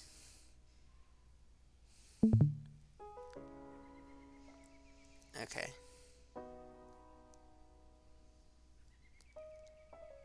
Yes, yes, yes. Activity of interest, the resources and people who participate. So, these must be collected about three facets of each business activity.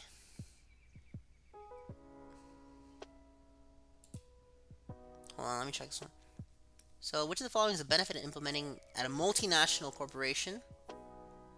Greater monitoring abilities, greater every area of the enterprise, integrated enterprise-wide view of the organization's data administration. Um, of an enterprise-wide view of an organization's data. I want to say that it's D, but my problem is that none of this has anything to do with the term multinational outside of the word integrated. And even then, these could just be considered advantages of ERP systems in general. Procedures and standard units. I'm gonna go with C for now. Which of the following is an example of a turnaround document? That would be a utility bill. With respect to data input, data must be collected about three facets of each business activity. Which of the following are one of those facets? Is slash R. So in other words, the R here makes it multiple. With respect to data input, data must be collected about the three facets of each business activity. And that would be a set of central... No. Collecting new data records, reading, retrieving, and viewing existing data, updating previously stored data, deleting data records no longer needed. Uh, increased productivity of employees. Customer service provides that employees can access quick data. And standardization procedures and reports across business units. That's not right. Each activity of interest, people who participate in each activity. Those are the people who are those facets. So about three facets of each activity. Which of the following are those facets? Will that be the resources, the activity of interest, and the people who participated? But at the same time, wasn't that an answer earlier? Let's see. It would be... No, I guess not. I guess I haven't answered that yet. Wait a minute. Data must be collected about three facets. These facets are activity, interest, resources, and people who participate. Okay, okay. Creating new data records, reading, retrieving, reviewing existing data, updating previously stored data, and deleting data records no longer needed. So this is an answer. We gotta answer the question. With respect to computer-based storage concepts, which of the following statements are true?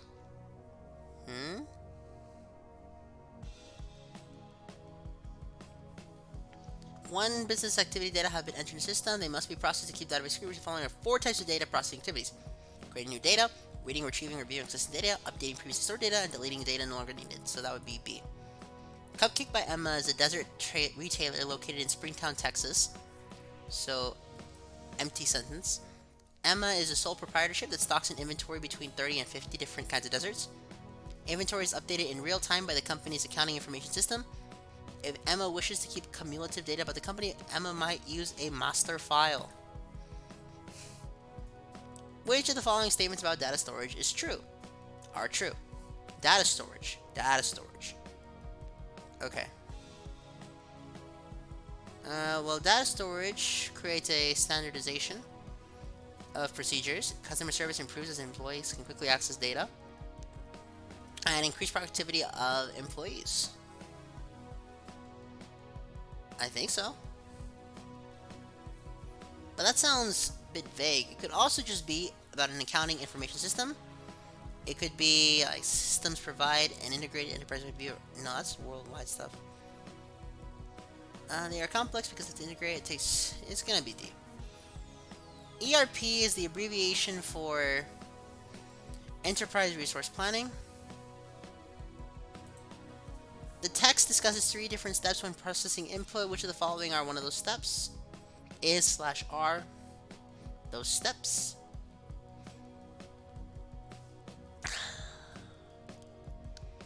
Make sure to capture transaction data and enter them into your system. Make sure captured data are accurate and complete, and make sure company policies are followed when data is input. Which of the following is the most effective way to segregate duties in an ERP system? And that would be the case of no one person should be responsible for authorization, recording, and have custody of organizational assets. Which of the following is a benefit of implementing an ERP system at a multinational corporation? Well, a benefit of implementing an ERP system at a multinational corporation would be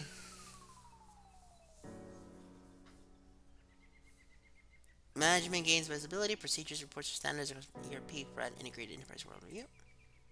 I don't think that's right though. It could be this. It could be this. But if it's that one, then earlier in this questioning section,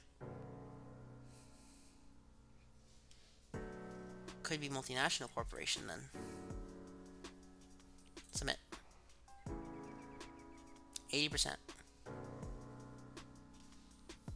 Ah! So that's wrong. Subsidiary ledger contains detailed data. Chart of accounts is a list of numbers assigned to each general ledger account. Okay. Now I mean that this would be... So all of these are correct for multinational. Got it. Let's retest the misterms. Of a multinational corporation, increased productivity of employees, customer service improves as employees can quickly access data, and standardization of procedures and reports across business units. Which of the following are advantages of ERP systems? Usually companies must adapt to their processes to standardize ERP processing. They are complex because they integrate many different types of business activities in years and can take years. Or advantages or disadvantages? Okay.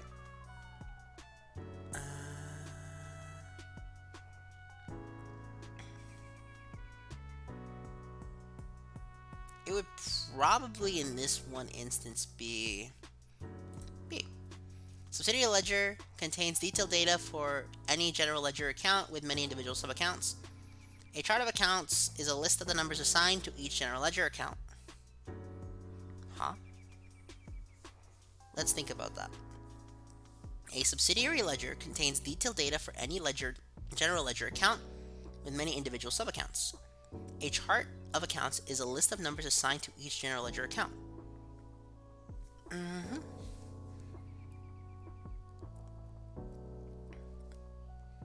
Well, this is true about, say, data storage.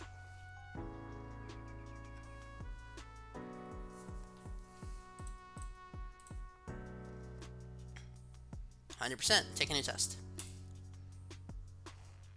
Again, a set of interrelated centrally coordinated files is referred to as a database. A file is a group of related records. So, in other words, with respect to computer-based storage concepts, these are the true. Which are the first steps in the data processing cycle? Input. Which of the following is an example of an ERP system? Each week, Emily enters all of the data into a system that automatically generates purchase orders based on predetermined inventory reorder points. Production quotas for the coming week are also automatically generated based on customer order. With respect to data input, data must be collected about three facets of each business activity. Which of the following are one of those facets? Well, it's just going to be which are the three of them? And three facets of each business activity, that would be resources affected, activity interest, and people who participate. All all aspects of a company's operations with a traditional AIS. In other words, ERP systems integrate all aspects of a company's operations with a traditional accounting information system. Which of the following is the most effective way to segregate duties in an ERP? No one person should be responsible for authorization, recording, and have custody of organizational assets. Cupcake by Emma is a dessert retailer located in Springton, Texas. Emma is a sole proprietorship that stocks an inventory of between 30 and 50 different kinds of desserts. Inventory is updated in real time by the company's AIS. If Emma wishes to keep cumulative data about the company, Emma might use a master file. Wait a minute, yeah, master file. Which of the following is an example of a turnaround dock, a utility bill? Activity of interest, the resources, and the people who participate. Okay, so in this instance, data must be collected about three facets of each business activity. These facets are that. The importance of sound internal controls in an ERP system cannot be overstated. Which of the following statements about data storage is true or are true? Data storage. Okay, so subsidiary ledger contains detailed data for general ledger accounts with many individual subaccounts. And a chart of accounts is a list of numbers assigned to each general ledger account. Which of the following is the most common source document in the expenditure cycle? Most common source document? Wouldn't that be a purchase order? I don't even know what a bill of lading is. I'm going to look it up. What is a bill of lading? Okay. Let's look it up because I'm genuinely curious. Bill of lading. A bill of lading is a legal document between a shipper and a carrier detailing the type, quantity, and destination of goods being shipped. Good to know. Top management's commitment. Seriously, I'm about to graduate and I didn't know that. That's pathetic. Top management's commitment to an ERP system greatly increases chances of success. Okay then.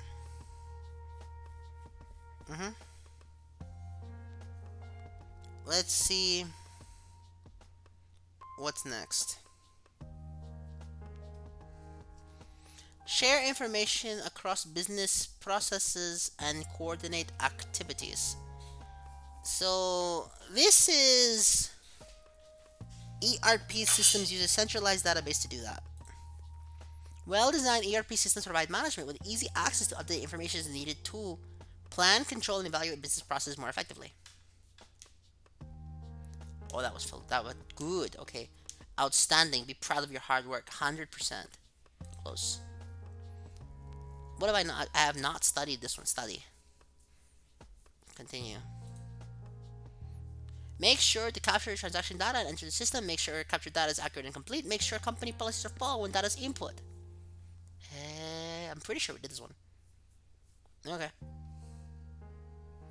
The text discusses three different steps when processing input. Which of the following are one of those steps? Is one of those steps or are one of those steps? Okay. So I know how this is worded, but it's pretty much saying which of the following are those steps. Nice work. Resources affected by each activity of interest, people who participate in each activity. So, in other words, which of the following? No, with respect to no. Once business activity data has been entered in the system, they must be processed to keep the database current. Which of the following are four different? No. With respect to data input, data must be collected about three facets of each business activity. With respect, which of the following are those facets? Those be these three. Awisome. A subsidiary ledger contains detailed data for any general ledger account with many individual subaccounts. A chart of accounts is a list of numbers assigned to each general ledger account. So these are true statements about data storage. A set of interrelated, centrally coordinated files is referred to as a database. A file is a group of related records. This is a case with respect to computer-based storage concepts. These are true. Decisions. Is it decision? It is a decision. Creating new data records, reading, retrieving, or viewing existing data, updating previously stored data, and deleting data records no longer needed. So in this case, once business activity data has been entered into the system, they must be processed to keep the database current. Which of the following are the four different types of data processing activities? Okay. System tools, order to cash, financial, and project management. So in other words, these are examples. ERP systems are modular, with each module handling a standard business process. This modular design allows businesses to add or delete modules as needed. Which of the following are typical ERP models mentioned in the text? The system tools, order to cash, financial, and project management. Management gains greater visibility into every area of the enterprise and greater monitoring capabilities. Procedures and reports are standardized across business units. ERP systems provide an integrated enterprise-wide view of an organization's data and financial situation. Uh-huh. These are the advantages of ERP systems. Cool. So by this point, I think I just need to study this one. One way to choose a suitable ERP system is to select a package designed for your industry. Meaning that at this point, I've studied all of them. Select these four. Deselect. So what does selecting them actually do? Okay. Study. Test. Let's try to get another 100. Top management's commitment to ERP system greatly increases chance of success. Data must be collected about three facets of business activity. These facets are activity interest, the resources, and the people who participate. Which of the following are advantages of ERP systems? Check all that apply. Increase productivity, but these are the worldwide ones. Management gains greater visibility to every area enterprise. Procedures and reports are standardized across business units, and ERP systems provide an integrated enterprise-wide view of an organization's data and financial situation. Importance of sound internal controls in an ERP system cannot be overstated. Cupcake by Emma Desert, retailer located in Springton, Texas. Emma is a sole proprietorship that stocks an inventory of between 30 and 50 different kinds of desserts. Inventory is updated in real time by a company's accounting information systems. If Emma wishes to keep cumulative data about the company, Emma might use a master file. Which of the following statements about data storage are true? A subsidiary ledger contains detailed data for any general ledger account with many individual subaccounts, and a chart of accounts is a list of the numbers assigned to each general ledger account. Which of the following is the benefit of implementing an ERP system at a multinational corporation? A benefit of implementing an ERP system in a multinational corporation is increased productivity of employee, customer service improves as employees can quickly access data, and standardization of procedures and reports across business units. Plan, control, and evaluate business more effectively. Okay, so a well-designed ERP system provide management with the easy access to up-to-date information needed to plan, control, and evaluate business processes more effectively. ERP is an abbreviation for Enterprise Resource Planning. Which of the following is the most effective way to segregate duties in an enterprise resource planning system? No one person should be responsible for authorization, recording, and have custody of organizational assets. Which of the following are disadvantages of enterprise resource planning systems? So check all that apply. Well, disadvantages of an enterprise resource planning system would be that it takes years, it's complex, and they must adapt to it. Select the package designed for your industry. This is one of the most effective ways to choose a suitable ERP system. Which of the following is the most common source doc in the expenditure cycle? That would be the purchase order. Once business activity has been entered into the system, they must be processed to keep database current. Which of the following are the four different types of processing activities? Creating new data records, reading, retrieving, or reviewing existing data, updating previously stored data, and deleting data records no longer needed.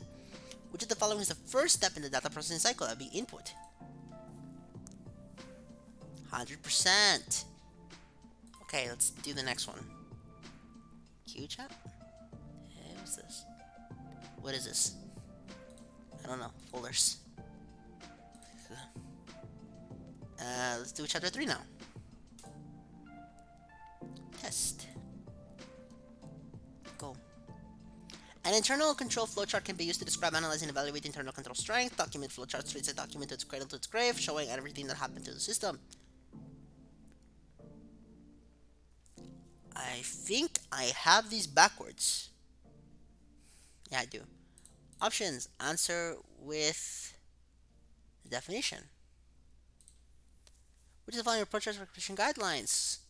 Well, be show the final disposition of all the documents, show data entered into or retrieved from a database as passing through a processing or authorization first, and identify the business processes, documents, data flow, and data processing procedures to be flowcharted. Which of the following are flowchart preparation guidelines? So that would be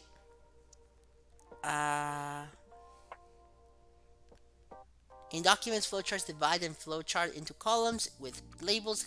Clearly label all the symbols and use arrowheads on the flow lines. Develop understanding of the system using tools such as interviews or questionnaires, or be walking through the system transaction.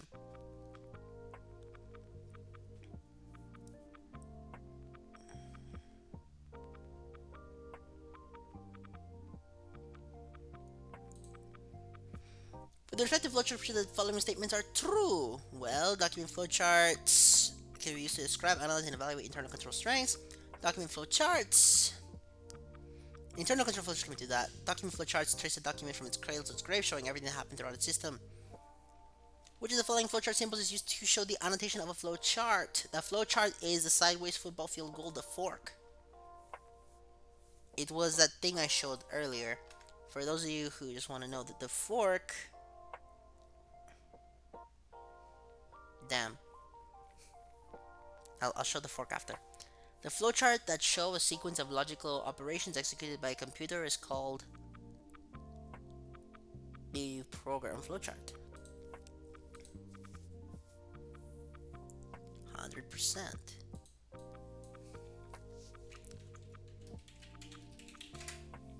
That's an interesting one.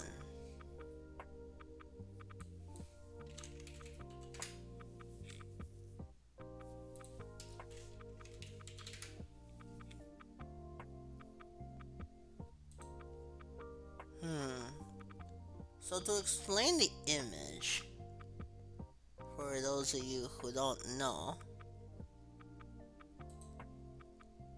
the idea is, let's just use blank noise. The sideways football field, just so you guys know, is this thing. This is the annotation. You now know what the annotation is. And this one, we're gonna get it right because there's only 5 questions on it. There's nothing to master. Okay, so now, let me check if anyone wants to join. So, my main team doesn't really want to join. That's fine. So, my main team's not joining. I'll ask the friend group.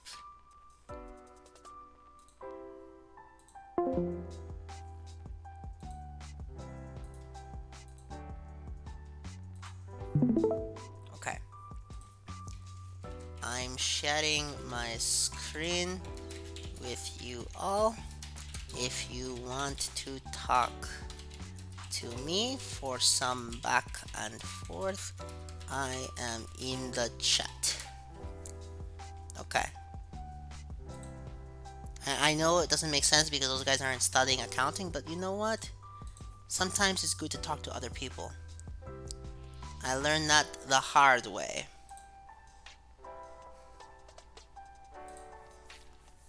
So let's go to chapter 4.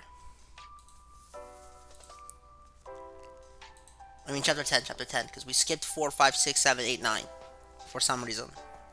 I haven't studied this? What the hell? Okay. Let's do this. Let's get to work. A company's organizational structure provides a framework for planning, executing, controlling, and monitoring operations. Which of the following are important aspects of the organizational structure? Or that would be organization by industry, product line, location, or marketing network, centralization or decentralization of authority, and size and nature of company activities. Which of the following are human resource standards that attract, develop, and retain competent employees? Well, you see, hire employees based on educational background, experience, achievements, integrity, and meeting written job requirements. Train new employees on their responsibilities, expected levels of performance and behavior, and the company's policies and procedures. Rotate employee duties periodically. Require all employees to take an annual vacation. Really? Require? I know why they require. By the way, I'm telling you right now. I'm gonna tell you right now. Whenever you're taking an annual vacation that is mandatory by your company, the reason they do it isn't out of the kindness of their heart. It's so that they can spy on what you've done. That's really what it is. So, if you're ever given mandatory vacation, make sure you're working extra hard before it. Well, you should be working extra hard the whole time, but if you're not, then especially in that moment, work super duper extra hard. Several subsystems are designed to process a particular type of transaction. Okay? So this is what accounting systems generally consist of. Controls that prevent, detect, and correct transaction errors and fraud in an application program are called no. Application program are called application controls. Log that indicate who accessed what data and when. So this is what all system transactions and activities should be recorded in a log. Commitment to integrity, ethical values, and competence, internal control oversight by the board of directors, and management's philosophy, operating style, and risk appetite. So these are all aspects of the internal environment. Wait a minute. Which of the following is a part of the internal environment? Oh shoot. Uh, is part, are part. So this is 1, this is 3. Gotcha.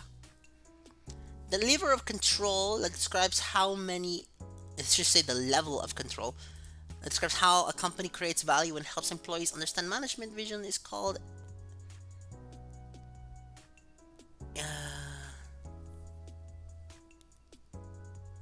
an interactive control system?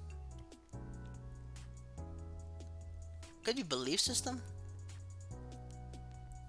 I'm gonna go with belief system. The level of control that describes how a company creates value and helps employees understand management vision is called a belief system. Which of the following are among the 5 components of COSO internal controls? Just following are among the 5 components. Among the 5 components. Well, I only got internal controls.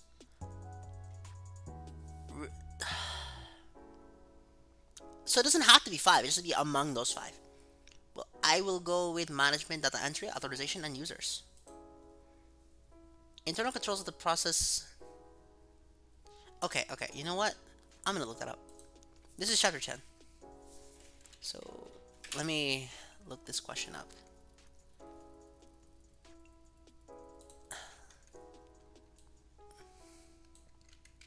Control copy, control paste. We can find this question on Quizlet.com. Control paste.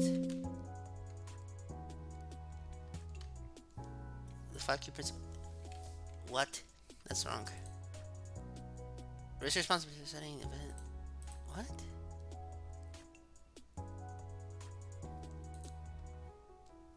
This is wrong. This is very wrong. Control F, Control V, ADE, information, event identification, and control activities and risk assessment. Okay, so it's actually be those three. Okay, I know I technically cheated, but you know, that's just how it is. Internal controls are the processes implemented to provide a reasonable assurance that the following control objectives are achieved. Check all that apply. Mm-hmm.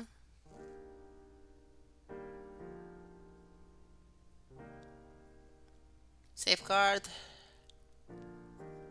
to provide reasonable assurance that controls are achieved.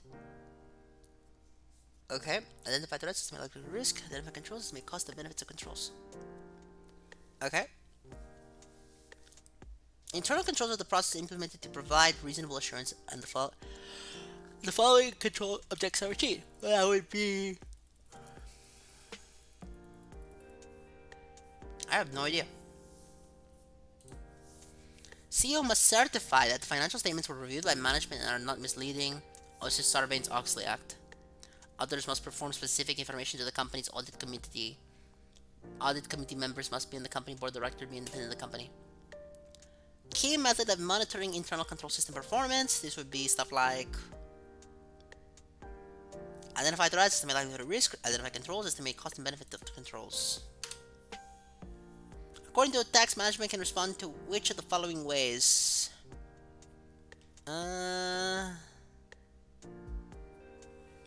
Reduce the likelihood and impact avoided by not engaging in an activity that produces risk, share it or transfer it to someone else and accept its likelihood and impact. Policies and procedures that provide reasonable assurance that risk responses are carried out.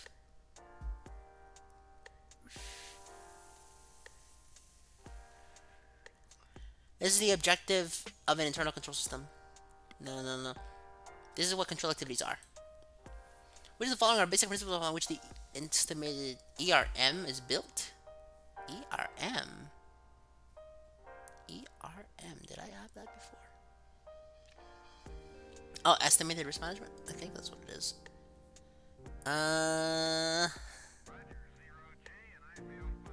I think it would be uncertainty at risk, uncertainty in results.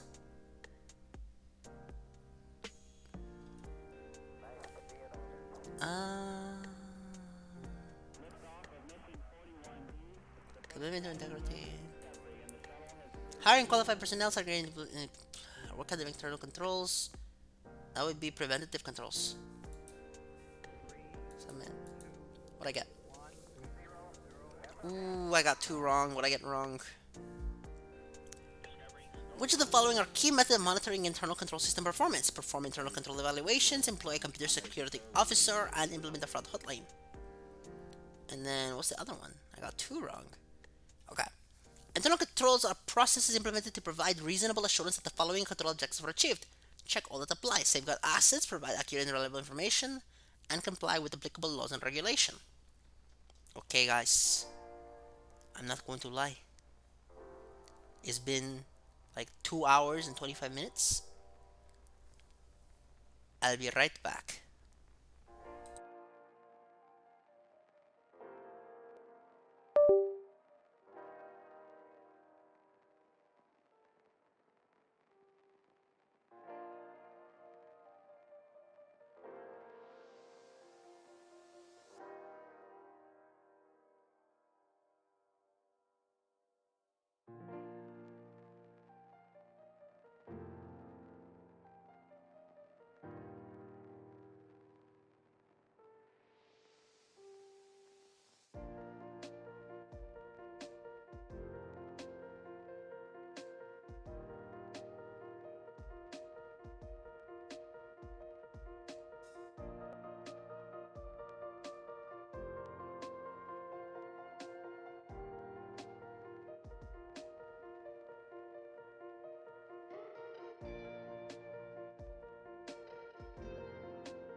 Okay, I'm back. I just had to use restroom. Let's get back to work. What did I get wrong again? I got internal controls are the processes implemented to provide a reasonable assurance that the following controls objectives are achieved: safeguard assets, provide accurate and relevant information, comply with applicable laws and regulations. So the following key method of monitoring internal control system would be perform internal control evaluations, employ a computer safety officer, and implement fraud hotline. Take a new test. So we should be answering with.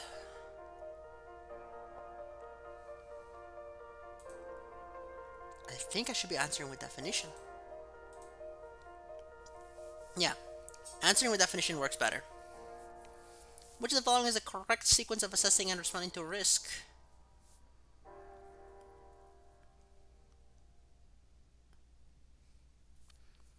I think it would be identify threats, estimate likelihood of risk, identify controls, estimate cost and benefit of controls.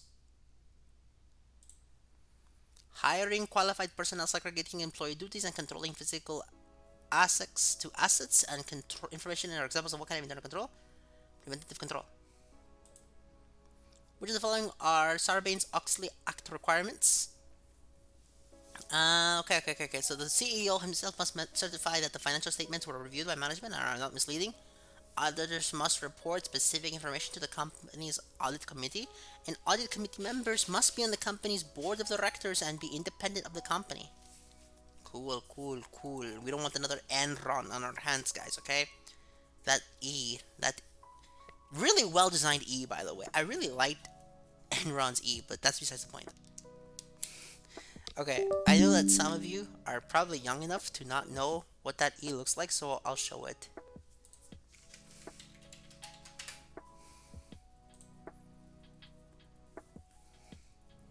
So this right here is the super infamous Enron E. It was voted one of the best companies to work for at one time, and then it just failed. Is the ultimate case of they got him. Oh, they got him, alright. This is the Enron E, guys. And then we have you know that there's some conspiracy theorist out there saying Enron did nothing wrong. You know there's some conspiracy theorists saying this. Management must identify and analyze risks to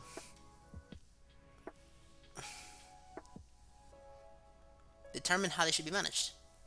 Internal controls are the processes implemented to provide the reasonable assurance that the following control objectives are achieved. Okay, what does that mean?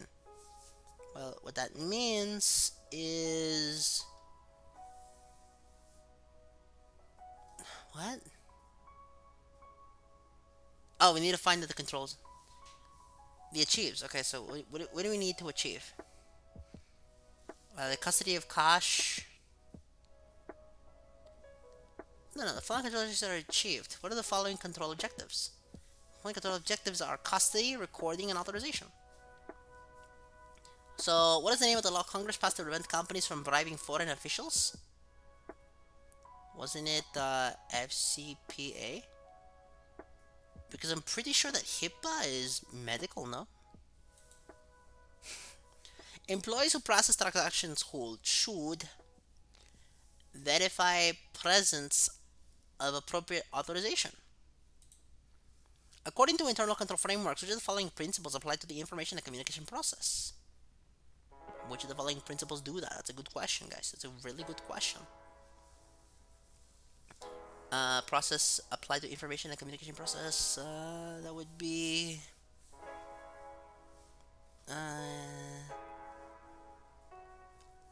which of the following principles apply to information and communication process? Internally communicate the information necessary to support the other components of internal control. Communicate relevant internal control matters to external parties and obtain or generate relevant high-quality information to support internal control. COVID consolidates control standards from many different sources into a single framework that allows which of the following? COVID. What is COVID? What was COVID again? My goodness, I'm an accounting major. I should know what this stuff is. COBIT. And I'm actually about to graduate. That's the funniest part. Control objectives for information technologies. Okay. But what exactly do they? What are the control objectives? It is a framework created by Isaka for information technology IT, management, and IT governance. The framework is business focused and defines a set of genetic processes for the management of IT, with each process defined together with process inputs and outputs, key process activities, process objectives, process performance measures, and other stuff. Good, good, good, good. I like how the thing says other stuff. That doesn't make any sense, but sure. Uh, that allows for which of the following: a commitment to integrity and ethics, holding individuals accountable for internal control responsibilities and pursuit of objectives. Uh huh. Examination of the relationship between different sets of data is called analytical reviews. According to the text, which of the following are key methods of monitoring internal control system performance? Internal control system performance. According to the text, which of the following are? That's a good question.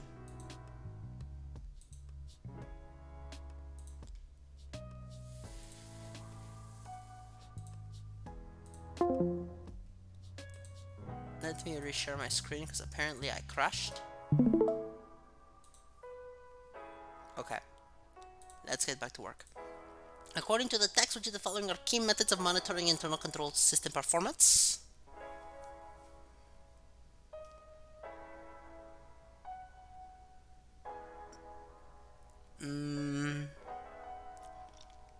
Implement effective supervision, track purchase software and mobile devices, and use responsibility accounting systems. Which of the following helps safeguard assets, documents, and data? Safeguard assets, documents, and data. Which of the following help do that?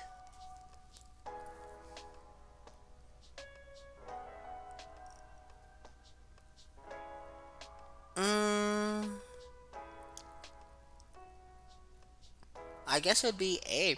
Store data and documents in fireproof storage areas and secure offsite locations. Periodically reconcile recorded asset quantities with the account of those assets. Restrict access to data and documents, and create and enforce appropriate policies and procedures. The COBIT framework describes best practices for the effective governance and management of IT. It is based off 5 key principles of IT governance and management, which are the following are among the 5 key principles. That. Okay. Among them, use your voice to perform things, covering enterprise at the end. Effective governance and management of IT, which is the following among the 5 key principles of IT governance. Probably this. No. Probably this one. I don't know. I genuinely don't know. So if I don't know, I gotta try again, right? Which of the following is part of an internal environment? Which of the following is part of an internal environment? Identify the right system. No, that's the process. Reconciliation of independently maintained records. Analytical reviews that are examined relationship between different sets of data.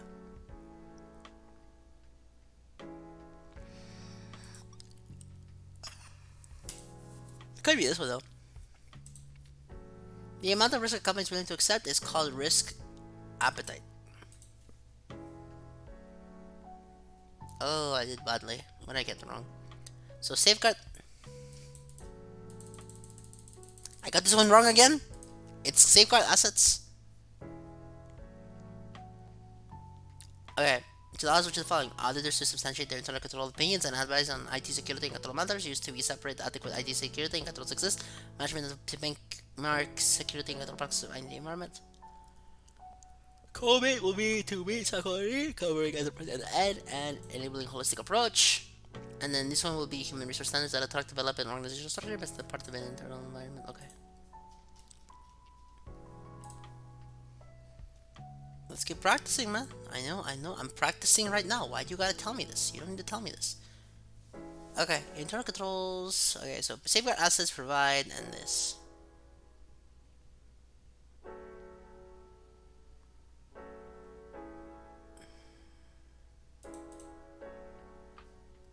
Okay. Means the colony covering enterprise. Okay, so this is what the COBIT framework describes as the best processes. Okay. Auditors to substantiate. So this is what it allows you to do. Okay, okay, okay, okay, okay. So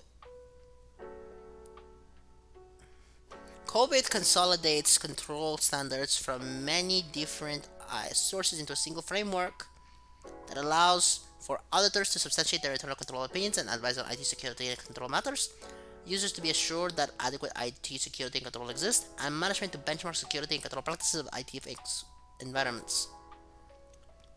Human resource standards that attract, develop, and train competent individuals, organizational structure, and method of assigning authority and responsibility. Mm-hmm. So, which of the part is followed? No, no, no, no, no, no. I think it's this one. Yep. Good. Exit learn. I have not studied 17 of these. Crap. Test. Go again. Internal controls of the process implemented to provide reasonable assurance that the following control objectives are achieved. Safeguard assets, provide accurate reliable information, comply with application laws and regulations. I really wish that this exam had a automatically tell me if I'm right or wrong feature like it does in the phone. I don't know why it doesn't have that in the computer version. Seems like oversight to me. Why is it so hot in here? I don't know. But what I do know is that if I so much as attempt to turn on a fan, it's gonna get really bad. I think that if I consume a cough drop, I will be fine. The level of control that describes how a company creates value and helps employees understand management is called a belief system.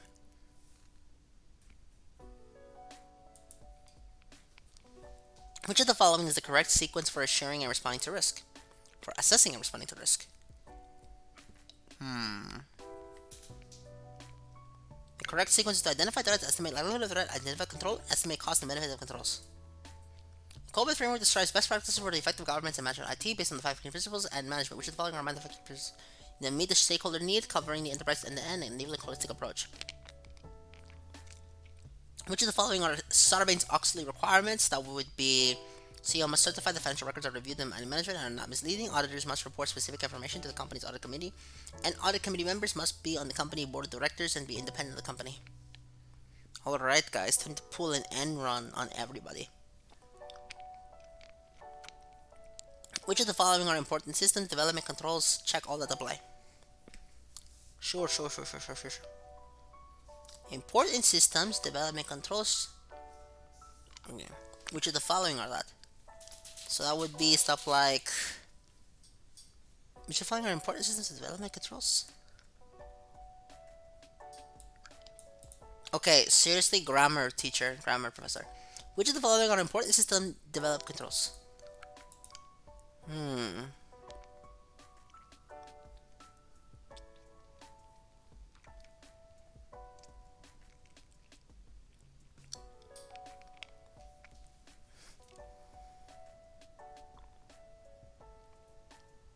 I think it's A. Data processing schedule that shows when each task should be performed. Steering committee that oversees system development and post-implementation review to determine whether anticipated benefits were achieved. Alright. Management must identify and analyze risks to determine how they should be managed.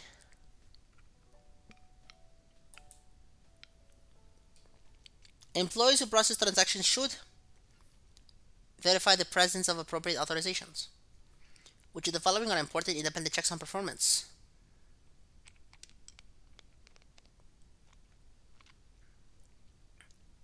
Which of the following are important independent checks on performance? So that would be stuff like commitment to integrity.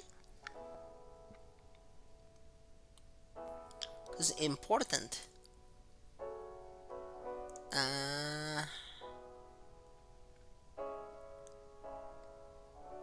Could be reconciliation of independently maintained records. Your reason examine relationships service data.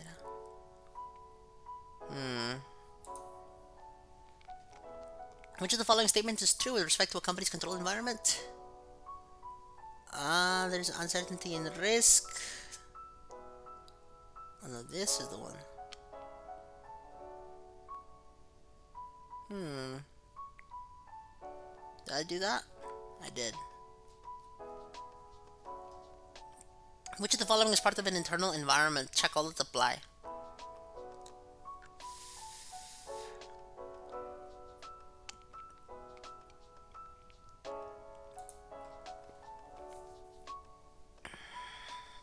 What is the name of the law that Congress passed to prevent financial statement fraud, make financial reports more transparent, and protect investors' strengthen internal controls and punish executives who perpetrate fraud? That would be the Sarbanes-Oxley Act. COSO's. I heard the Sarbanes-Oxley Act was 97-0 in terms of votes, and that the only 3 people who didn't vote is because they were sick that day. Something like that. It was crazy. Hey, the Democrats and the Republicans worked together on this one. That's how you know it's bad. When the two sides that in the media keep going after each other, they work together. You know that the problem was bad. COSO's internal control model have 5 components and 17 principles. Which of the following is our principles control environment component?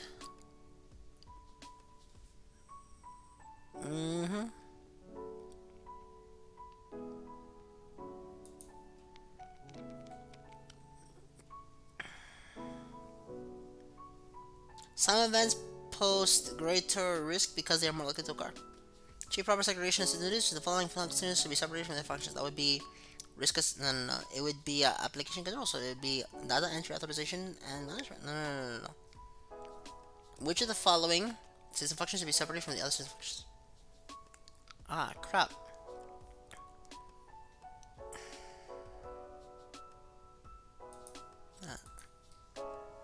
Probably failed this one, right?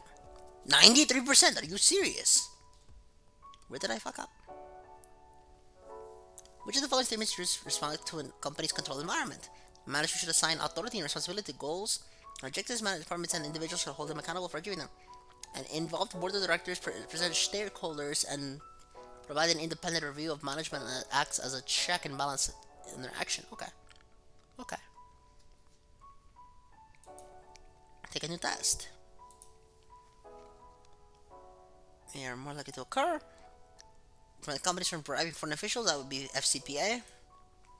Considering the potential of fraud belongs to which component of COSO's internal control model?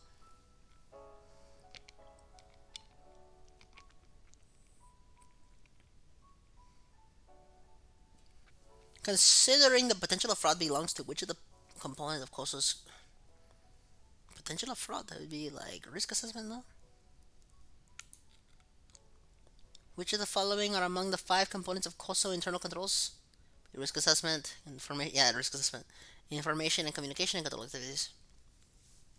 Which one where the companies endorse integrity? Develop a written code of conduct that specifically describes honest and dishonest behaviors, making a commitment to competence, hiring employees with necessary knowledge, experience, training, and skills. Which of the following are important systems development controls? Check all that apply.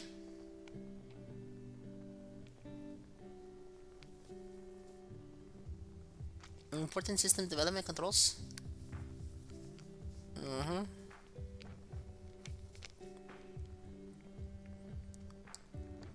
Probably D.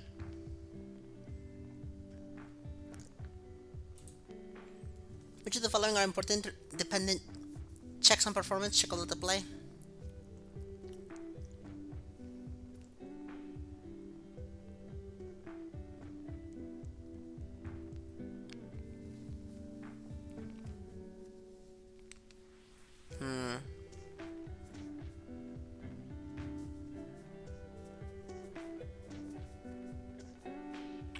Independent checks on performance.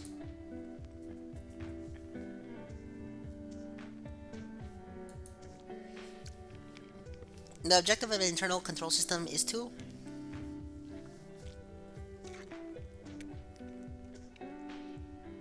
perform internal control evaluations, employ a computer security officer. No, that's not the objective. Provide reasonable assurance that events that do not take place. Okay. Which of the following is are Sarbanes-Oxley requirements? Must certify when financial they are misleading. Auditors must report specific information to the company's auditing committee, and audit committee members must be in the company's board of directors and are be independent of the company. Management must take entity-wide view of risk. Management must identify and analyze risk to determine how it should be managed. Which of the following is the correct sequence for assessing and responding to risk?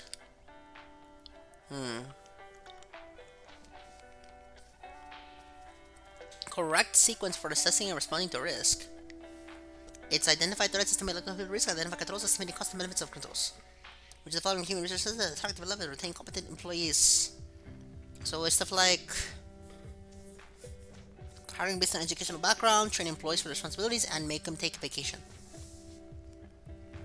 Make them take vacation, those factors. COSO's internal control model has 5 components and 17 principles. Which of the following are principles of the control environment? COSO. Okay. And so, which of the following are principles of the control environment component of the COSO's control model?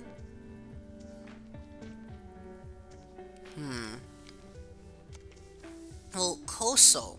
What's COSO? Let's look it up. What is COSO? What is COSO? COSO framework. Internal control over sustainability of reporting.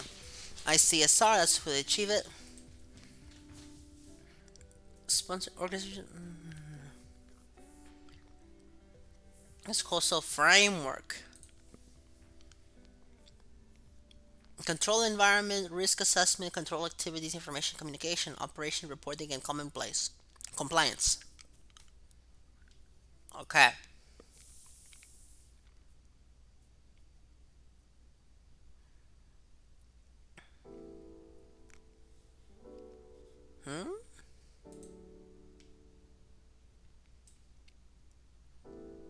Risk management, internal control, and fraud deterrence. Fraud deterrence. So it's holding individuals accountable for their internal control responsibilities and pursuit of objectives, and a commitment to attract, develop, and retain competent individuals in alignment with their activities, commitment to integrity and ethics. People who discover, extract, safeguard, and document computer evidence, such as authenticity, accurate, and not to legal challenges, are called computer forensic specialists. We are the best. Okay, guys, we are the best. Okay. This might be my longest study session, I'm not gonna lie. Because we have to do one more. How many of these have we done yet? We've not studied 9 of these. Let's do them right now. Skip personalization.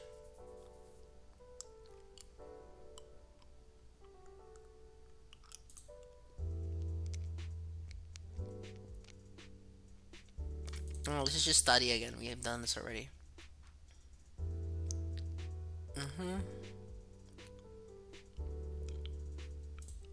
Ah, shit. Our process is implemented to provide reasonable assurance that the following control objectives are achieved. Okay.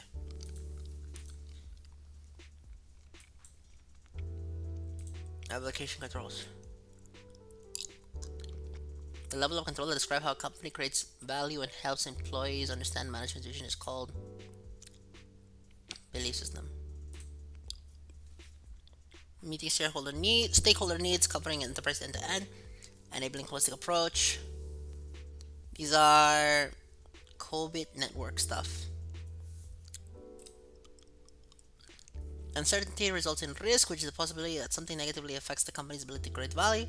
So it's an opportunity.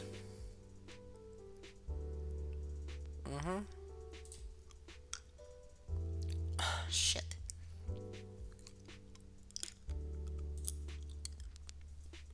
This is there.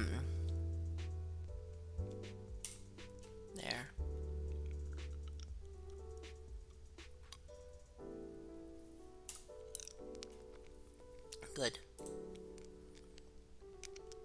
Study these 9. Risks to be identified and assessed.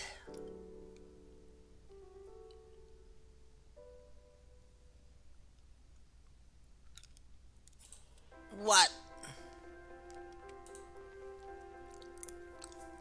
Factors on those unexpected cost less benefit calculations. factors other than those in the expected cost benefit calculation. Uh,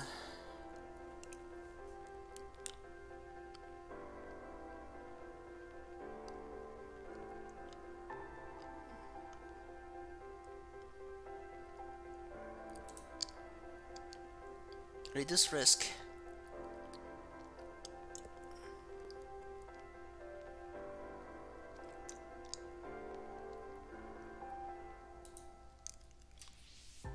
Custody of cash and other assets, recording transactions and preparing documents and reports, authorization of transactions and designs.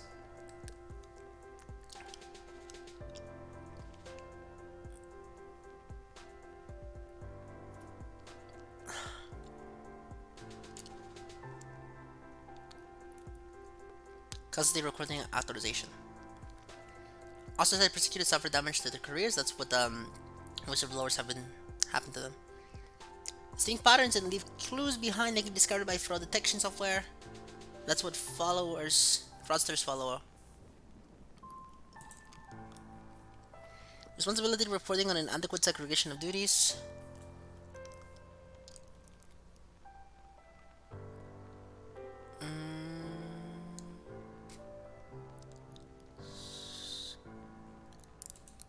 Oh, okay.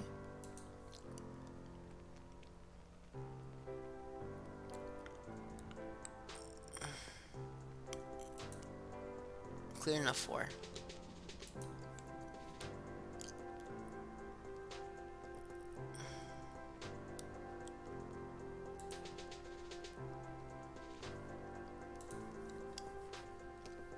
Okay. Timing of when a threat will occur in the framework.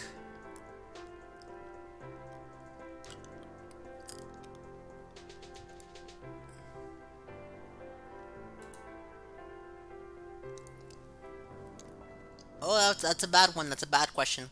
House managers to focus subordinates' attention on key strategic issues, be more involved in their decisions.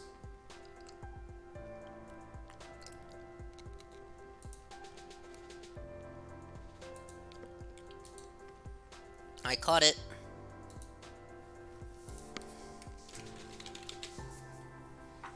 Yep, that's bad. This is a chapter 10 stuff. Yeah, no, this is chapter 10 stuff. We can fix it right now. Okay. With respect to threat, which of these are false? Mm-hmm. So given that this is like question 41, it's probably 10.6 somewhere. Most likely. Any potential.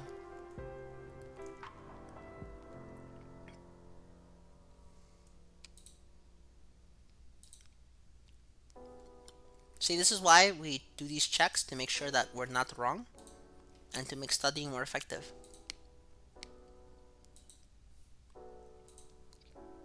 Adverse occurrence is called threat. Is true or true.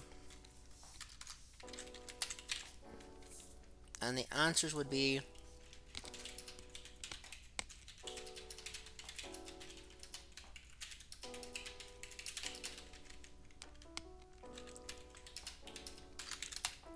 a risk, the potential dollar loss from a threat is called the exposure or impact. Okay. The exposure. And then finally, no, those are the two. Those are the two. See, yeah, this is why we check stuff, right? So that we can fix this. We can make sure that we're correct. Anyways, we still have to study this tomorrow. Tomorrow we're not doing flowcharts, thankfully. So tomorrow you won't get to see any fancy schmancy stuff like this. But I mean, we had to know this for different reasons altogether. I mean, it's still good to know this. It's just that we're not going to be covering this for the actual tomorrow study session, simply because I don't think we have time to finish covering it. That's a bad drawing of it. And obviously, what I have up here is a joke, guys. This isn't true. Enron is guilty. Very, very guilty. Guilty. That person is guilty. I don't need to deliberate. I have the rope right here. Hang that person now. Yeah, sorry guys. I'm not a cute Asian girl, and I'm not black, so I can't use that word. What? Man, I'm serious. Okay, didn't like 8 Hololive members use the N word 11 times? So yeah, so we're not gonna be doing this crap tomorrow because I won't lie to you. I mean, as fun as this is, as very very fun as this is, there's no reason to do this tomorrow because we'll be too focused on other things. Oh yes, very good. One more. So this will be the last time you see me do this on this for this class. Let's just do one more thing and then we can go. Oops, back. My library folders. I need to make sure that I can do this first.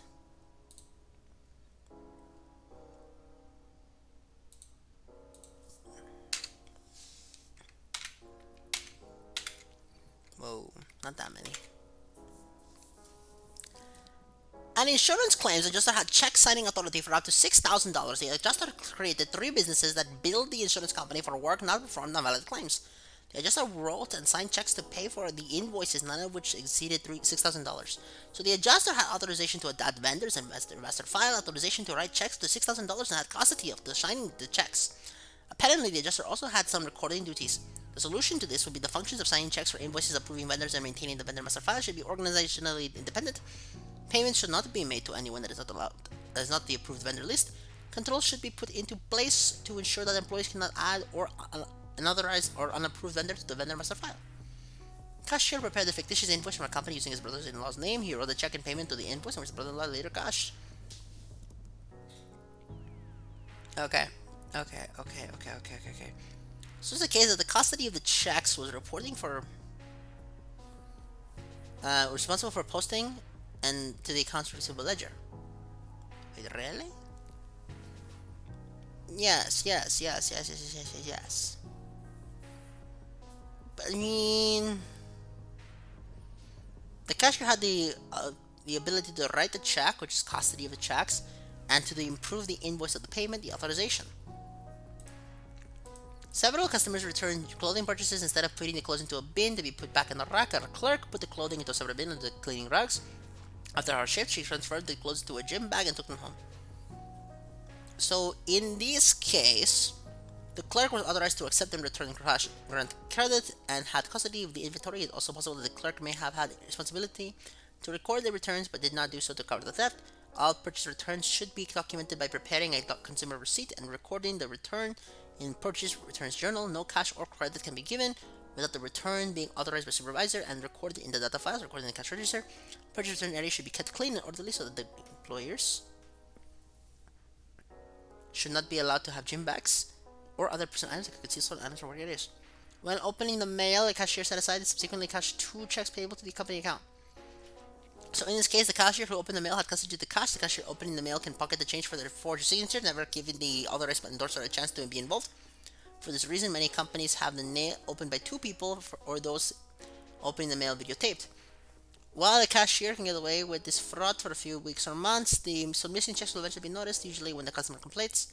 Because the cashier had no way to conceal this fraud according to function, an investigation would include an examination of stolen checks that would lead to the cashier as the person cashing the checks. To be successful in the long term, the cashier needs to access the recording function to indicate the consumer accounts are paid so the complaints do not start an investigation. An employee of the finishing department walked off with several parts of the storeroom and recorded the items in the inventory ledger as having been issued into the assembly department. So, in other words, employees can commit and conceal fraud when they have access to physical inventory, which is the custody, and to the inventory records, which is the recording. Solution: this can be prevented by restricting storeroom access to authorized employees only. Likewise, access to inventory records should be limited to authorized employees. Where possible, no storeroom employee should have access to both physical inventory and inventory records.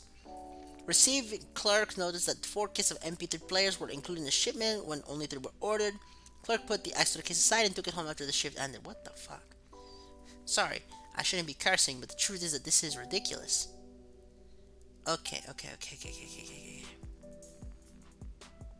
So in this case, the receiving clerk had custody of arriving goods, counted the goods, and compared the count to the purchase order. Problem is that while the receiving clerk did not record the purchase order, she did not have access to a document that showed the amount ordered. This allows her to steal any excess item shit without having to record anything to conceal it. Payroll clerk recorded the 40-hour work week for an employee who had quit the previous week, then prepared a paycheck for this employee, forged his signature, and cashed the check.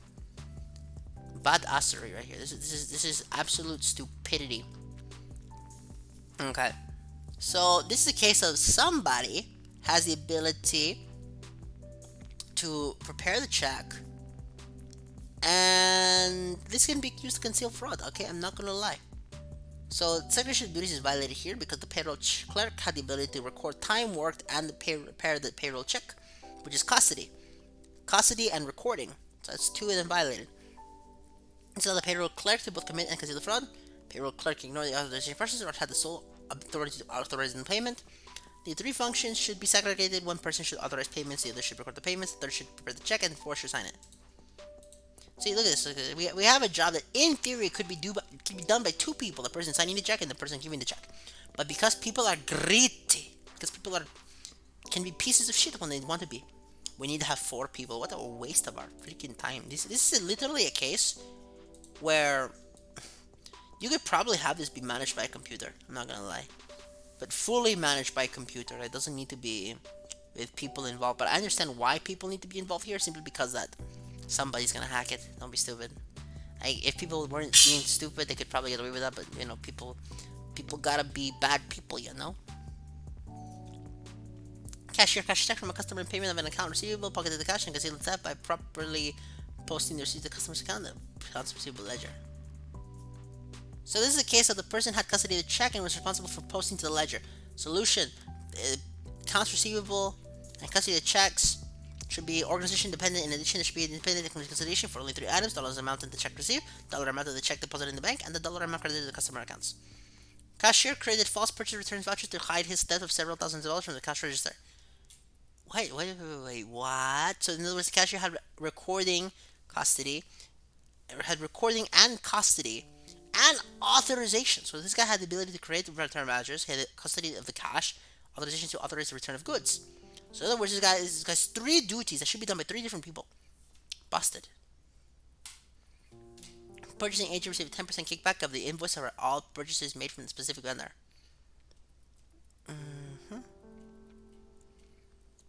So in this case, this is a case of the purchase agent has both recording and authorization duties to give custody of the cash when the vendor gives her kickback. Purchasing agent should be allowed to purchase goods and services from approved vendors. Control should be put in place to ensure that employees cannot add or authorize approved vendors in the vendor master file.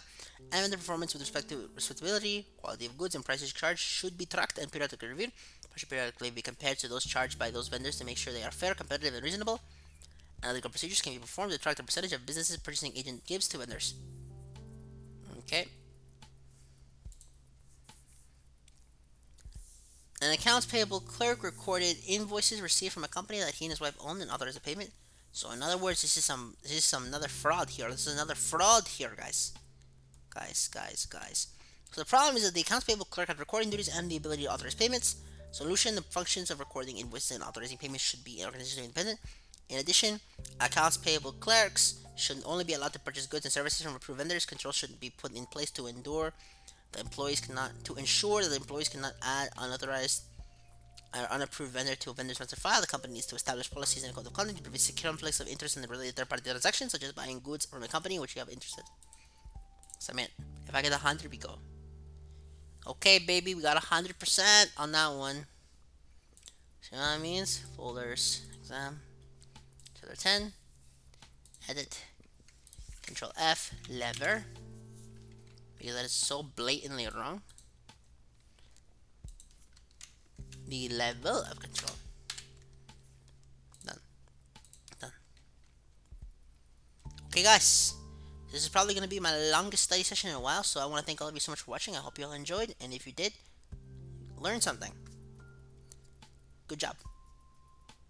Take good notes, study for your exams. I'll be back tomorrow. Take care.